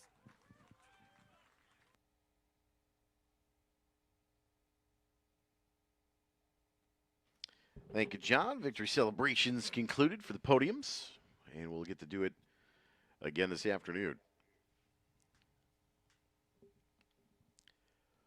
Field of what amounts to 11 cars here in Group 5A, 7, and 11. In Group 11, it is the Radicals. It is Palmer Miller in the 32, Jeff Posey in the 05, Judd Miller in the 64, Austin Riley in a Revolution, and then James Dennison, another Revolution. Lawrence Loshak in a Carbier Sports 2000. Mark White, the 936, also in a Carbier C Sports Racer. And then the rush of Bryce Mersberger, local Road America Kart Club graduate. The rush of Jalen Bately. Tyler Schweischow in a rush. And another Revolution in the C Sports Racers, Chris Henjosep in the 62 machine. It is 11 cars here, Groups 5A, 7, 11. Everybody here, for the most part, either in Group 11 and just a couple of Group 5. So I think most of our Group 7 cars have elected not to participate on this Sunday morning. As we get towards the afternoon, green flag is out. Actually, nope, we're going to go another lap here, it looks like. My apologies. Going to go one more pace lap here with the damp conditions. And all the excitement of finally having some more race cars on track here. Got ahead of myself here. Won't be the first time, won't be the last time. Coming up in 2 weeks here at Road America is the Moto America weekend and Vintage Moto Fest. The bike show on Saturday, just 2 short weeks away. The 29th through the 1st of June. May 29th, 30th, and the 1st. Should be a good weekend.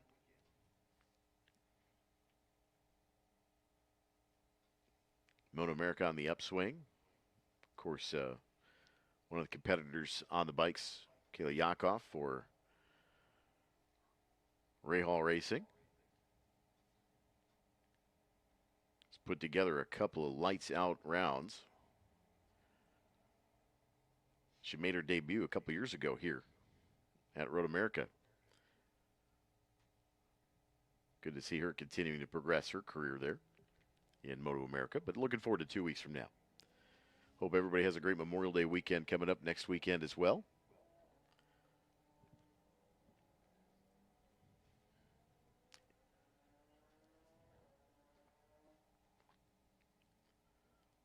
I have a rare Saturday night off next week. Which doesn't happen much from May through September. But we'll take it.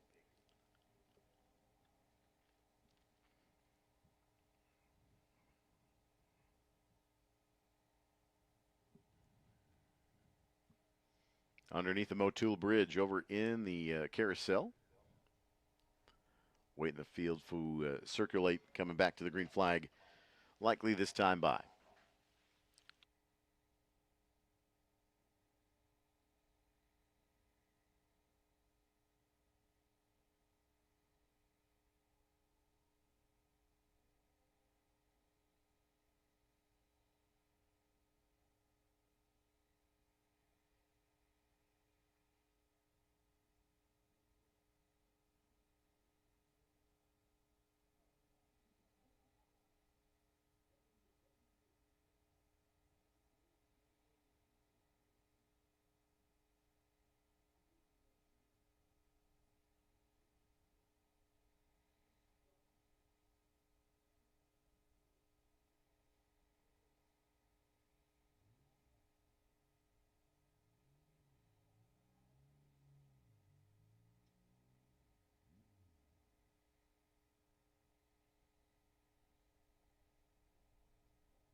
So this is our largest race group here this weekend, but unfortunately the damp conditions have blunted the enthusiasm of some of our racers. So we have got a small but potent field of cars making their way down toward turn number 1. Palmer Miller and Jeff Posey on the front row as they work their way down into turn number 1.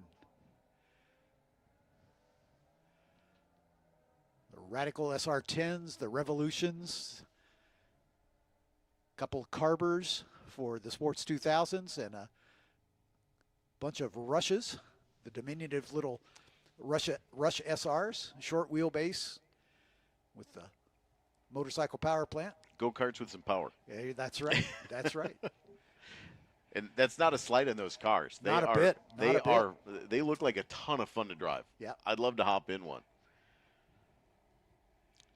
I'd probably do better just hopping in one and then throwing it around the Motorplex for a little bit. Yeah, there you go. But I would like to get into one. They look like a ton of fun. Yeah, they do indeed.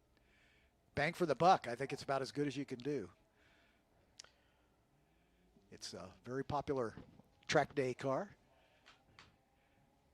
The Revolutions and the Radicals, same story. The Radical Cup, of course, still going on for the Radical racers. But the Revolution coming as some folks who used to work at Radical decided to splinter off and form their own company. And Revolution coming to the fore here as it looks like Palmer Miller lost the lead to Jeff Posey, who's taken over the top spot.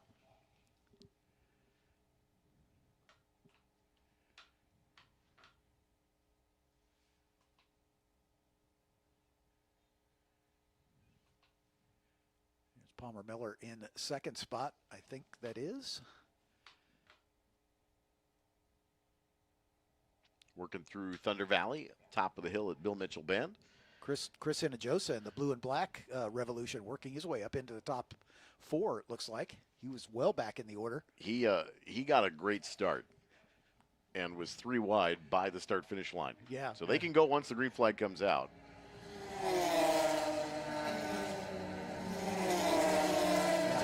Hinojosa up to 4th. Judd Miller hanging on to the 3rd spot in that white number 64. Or no, that's Palmer Miller in the red, white, and blue Radical, and then Judd in the black Radical, then Hinojosa in the blue and black one. And Hinojosa up to the 3rd spot now. Yep. Around Judd. Austin Riley right behind him in the multicolored Revolution 427. Big puff of smoke. Yeah, that would be the oil dry. Good call on that, Tom. That's why we pay you in broad eggers.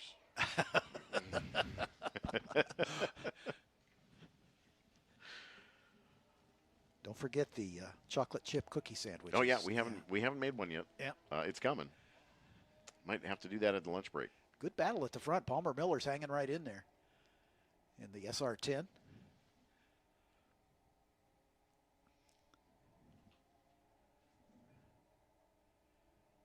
Hinojosa's coming hard, though. He's going to be a factor in this lead battle. Underneath the Motul Bridge. Judd Miller and Austin Riley battling behind him. Down to the carousel.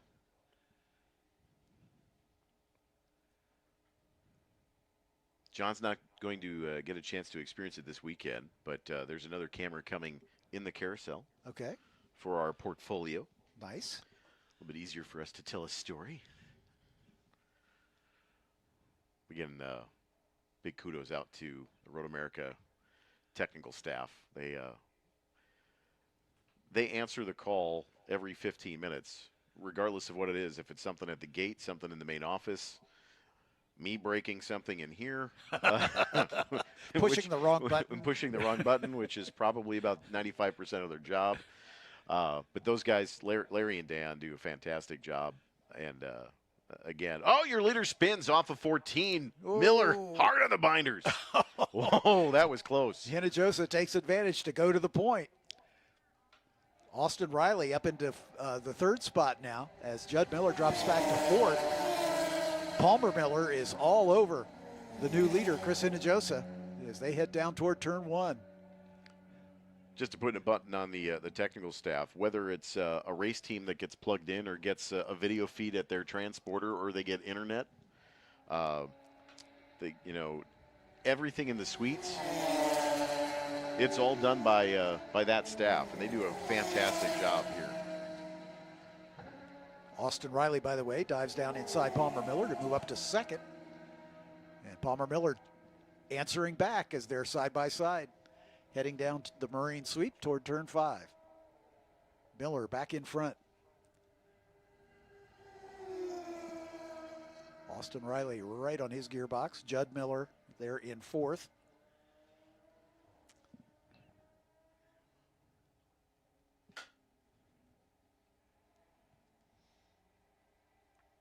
Yeah, Hinojosa just kind of got a gift there by Posey spinning off a 14, but Palmer Miller just grabbed a fistful of binders there.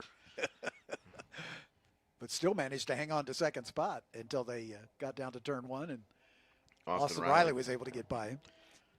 And that's where you'll see the Revolutions kind of go to the point here. Yeah, they got a little more horsepower, I think. Looks like it might be starting to sprinkle over in the carousel again. So no, connecting not the really. dots. And this is probably the end of the moisture-free window for the foreseeable future, I think. Uh-oh. Well, that'll make the afternoon card of racing exciting. We'll have all 3 of our formula groups for their finale of the weekend. I mean, we have set the precedent in the back of calling ghost races where we just made up stuff. We did do that last year or the year before. Been there, done that. Yeah. Got the T-shirt, too. Mm-hmm. Oh. Hinojosa goes wide again. Oh, that's not what you want to do, Austin Riley. Absolutely not. Keep it off the grass. It's more slippery than the pavement, I can tell you. But he managed to gather it up. Eyes got about as big as saucers there. Yeah. Palmer Miller has faded here. He's still in 3rd, but off the pace that he was showing earlier. So, you know, I'm almost wondering if he overheated the brakes a little bit, having to dive on it and then just trying to baby those a little bit here into the high-speed turn 1. Austin Riley, that multicolor wrap on that Revolution. The 427 Revolution. Hinojosa in the Revolution 500. Sounds like we've got a car that just hit pit lane as well.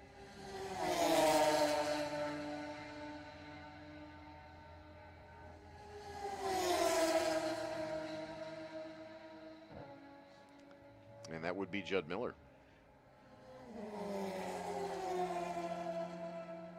In the Radical SR10. Imagine they'll be back for IndyCar weekend for the Expel Grand Prix. Right.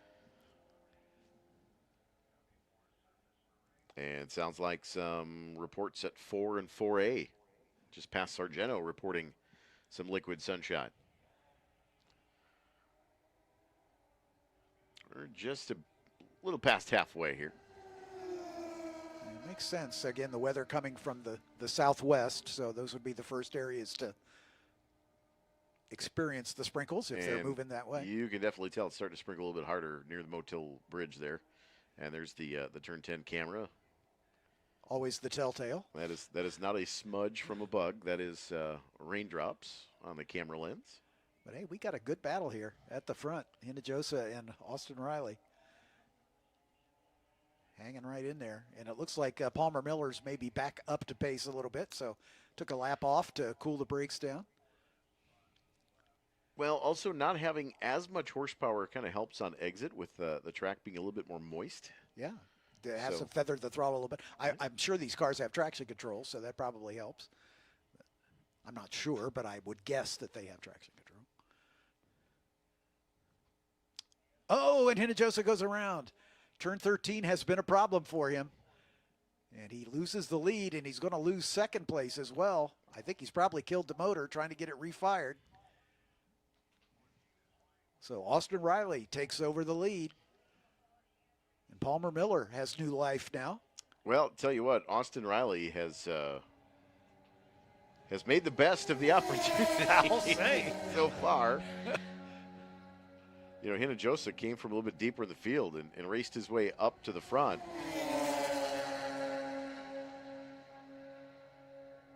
What is it? What is the saying that the slow and steady wins the race? Yeah, exactly. Exactly. Wet weather days, kind of the thing. To finish first, you must finish. So.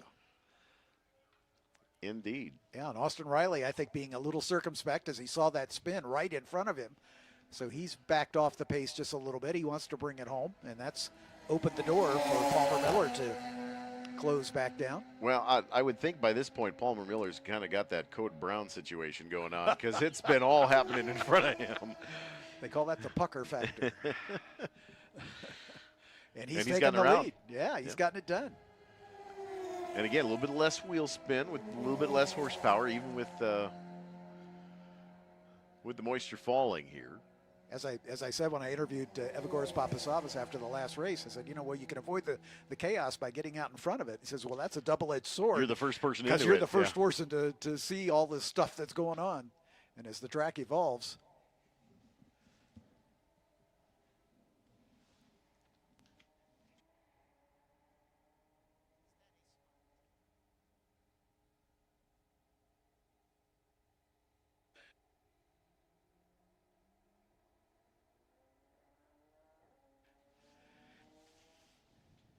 As we're in the final 5 minutes or so of this one, and Palmer Miller taking over the top spot. One of the rushes with a box full of neutrals here coming by the start-finish line.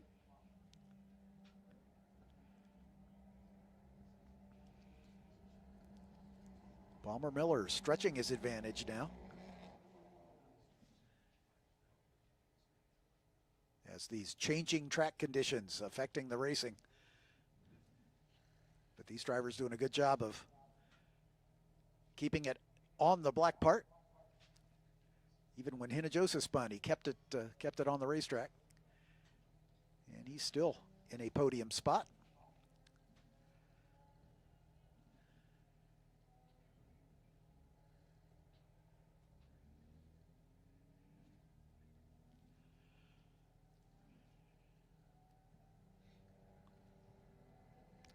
Hinojosa has spun again at 14 as he went around,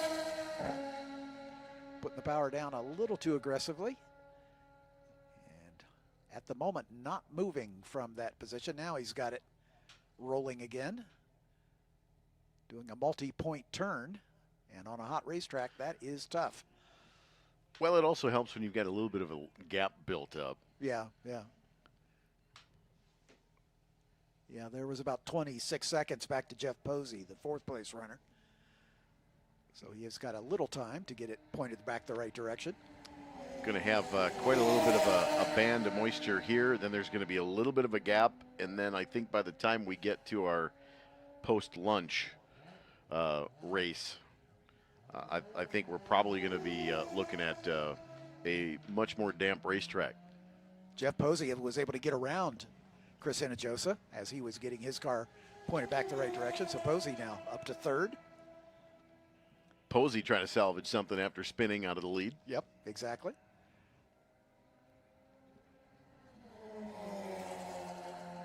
I'm guessing we might hear the white flag next time by.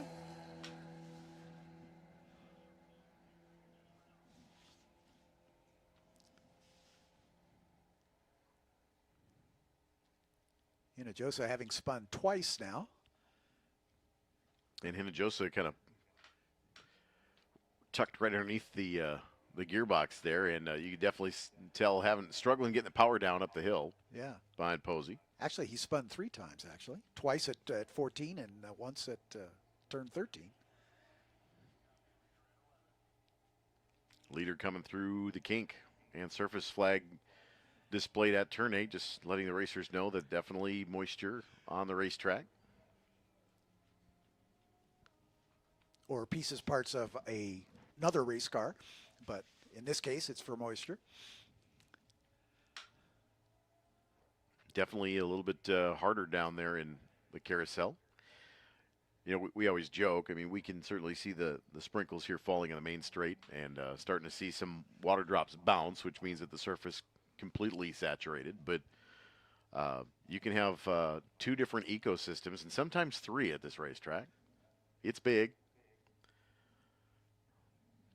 That's why we love it. We've had sunshine at one corner and hail at the other, especially at this event over the years. Yep. We had snow about 4 or 5 years ago, I think. 2021, I think. We had snow on Saturday, snowflakes. Some freezing sleet one year, with the Formula One cars out. Yeah. And that was sketchy. That would have been a hot pit lane right there. Like, I'm done. Yeah. Thank you so much. Yeah. But James French. That's what makes this weekend. Fearless. But that is also what makes this weekend fun. Is you do have a little bit of a mixed bag of weather conditions. Yep.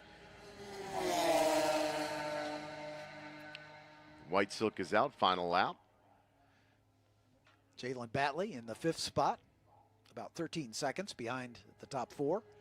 Bryce Mersberger in the 114, another 22 seconds behind him. Lawrence Loshak, the leader of the two Sports 2000s. Did we lose Hinjosa again? Because I believe that Jalen Bailey.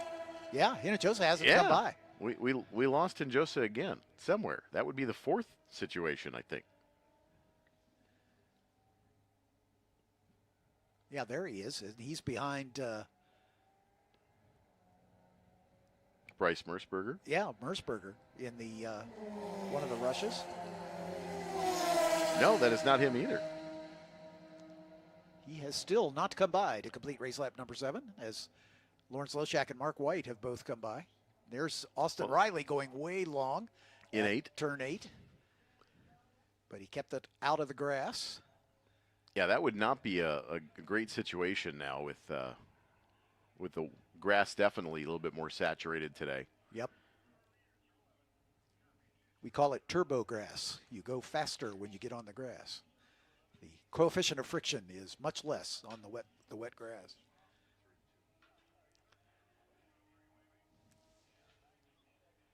That is the 936 of Mark White. That is one of the car beers. And now we're starting to get a rooster tail for the first time today. Yeah, yeah. Now you can definitely tell the racetrack's saturated now, but Palmer Miller in that Radical going to come out of 14 here. And notice how tidy the line is away from the painted lines. Yep, yep. And the double checkered flags for Palmer Miller. He survived all of the chaos and brings it home first.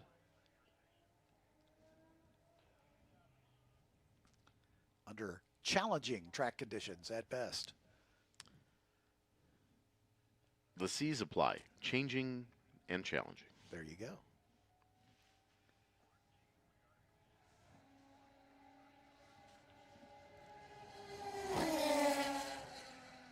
Austin Riley salvages a second place finish. He had an adventurous 20 minutes or so.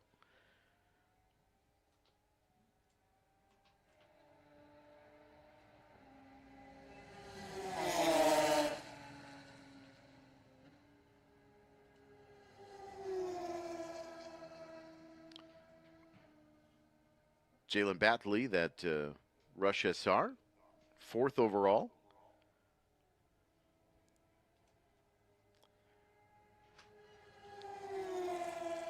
And Bryce Mersberger, again, a Road America Kart Club graduate. Another Rush. He's been doing a fantastic job this season. And there is, looks like in 14. Okay, that is in 14. That is where we lost Hinjosa. So he must have gotten off into the gravel and the grass on the exit of 14 the lap prior. And kind of stuck out there in no man's land. But with the moisture on the racing surface, as well as in the grass, that car is going to be difficult. So that's where Hinjosa ended up to driver's left at turn 14. Double checkered flag is out. Wrapping up Group 5A, 7 and 11 here for Racing America TV. Here at Road America, sharing with you our big screen feeds. And for those of you here at the track, just want to remind you, or not remind you, but let you know that unfortunately because of the deteriorating weather conditions, we are canceling the fan walk, as we won't have time to get that done and without getting everybody wet. So the fan walk leading up to the start of our afternoon card of racing, unfortunately, will not take place. So look for the green flag for the Ligier Junior Formula Championship finale for the weekend at about 12:50 after the lunch break. So just about 45 minutes from now.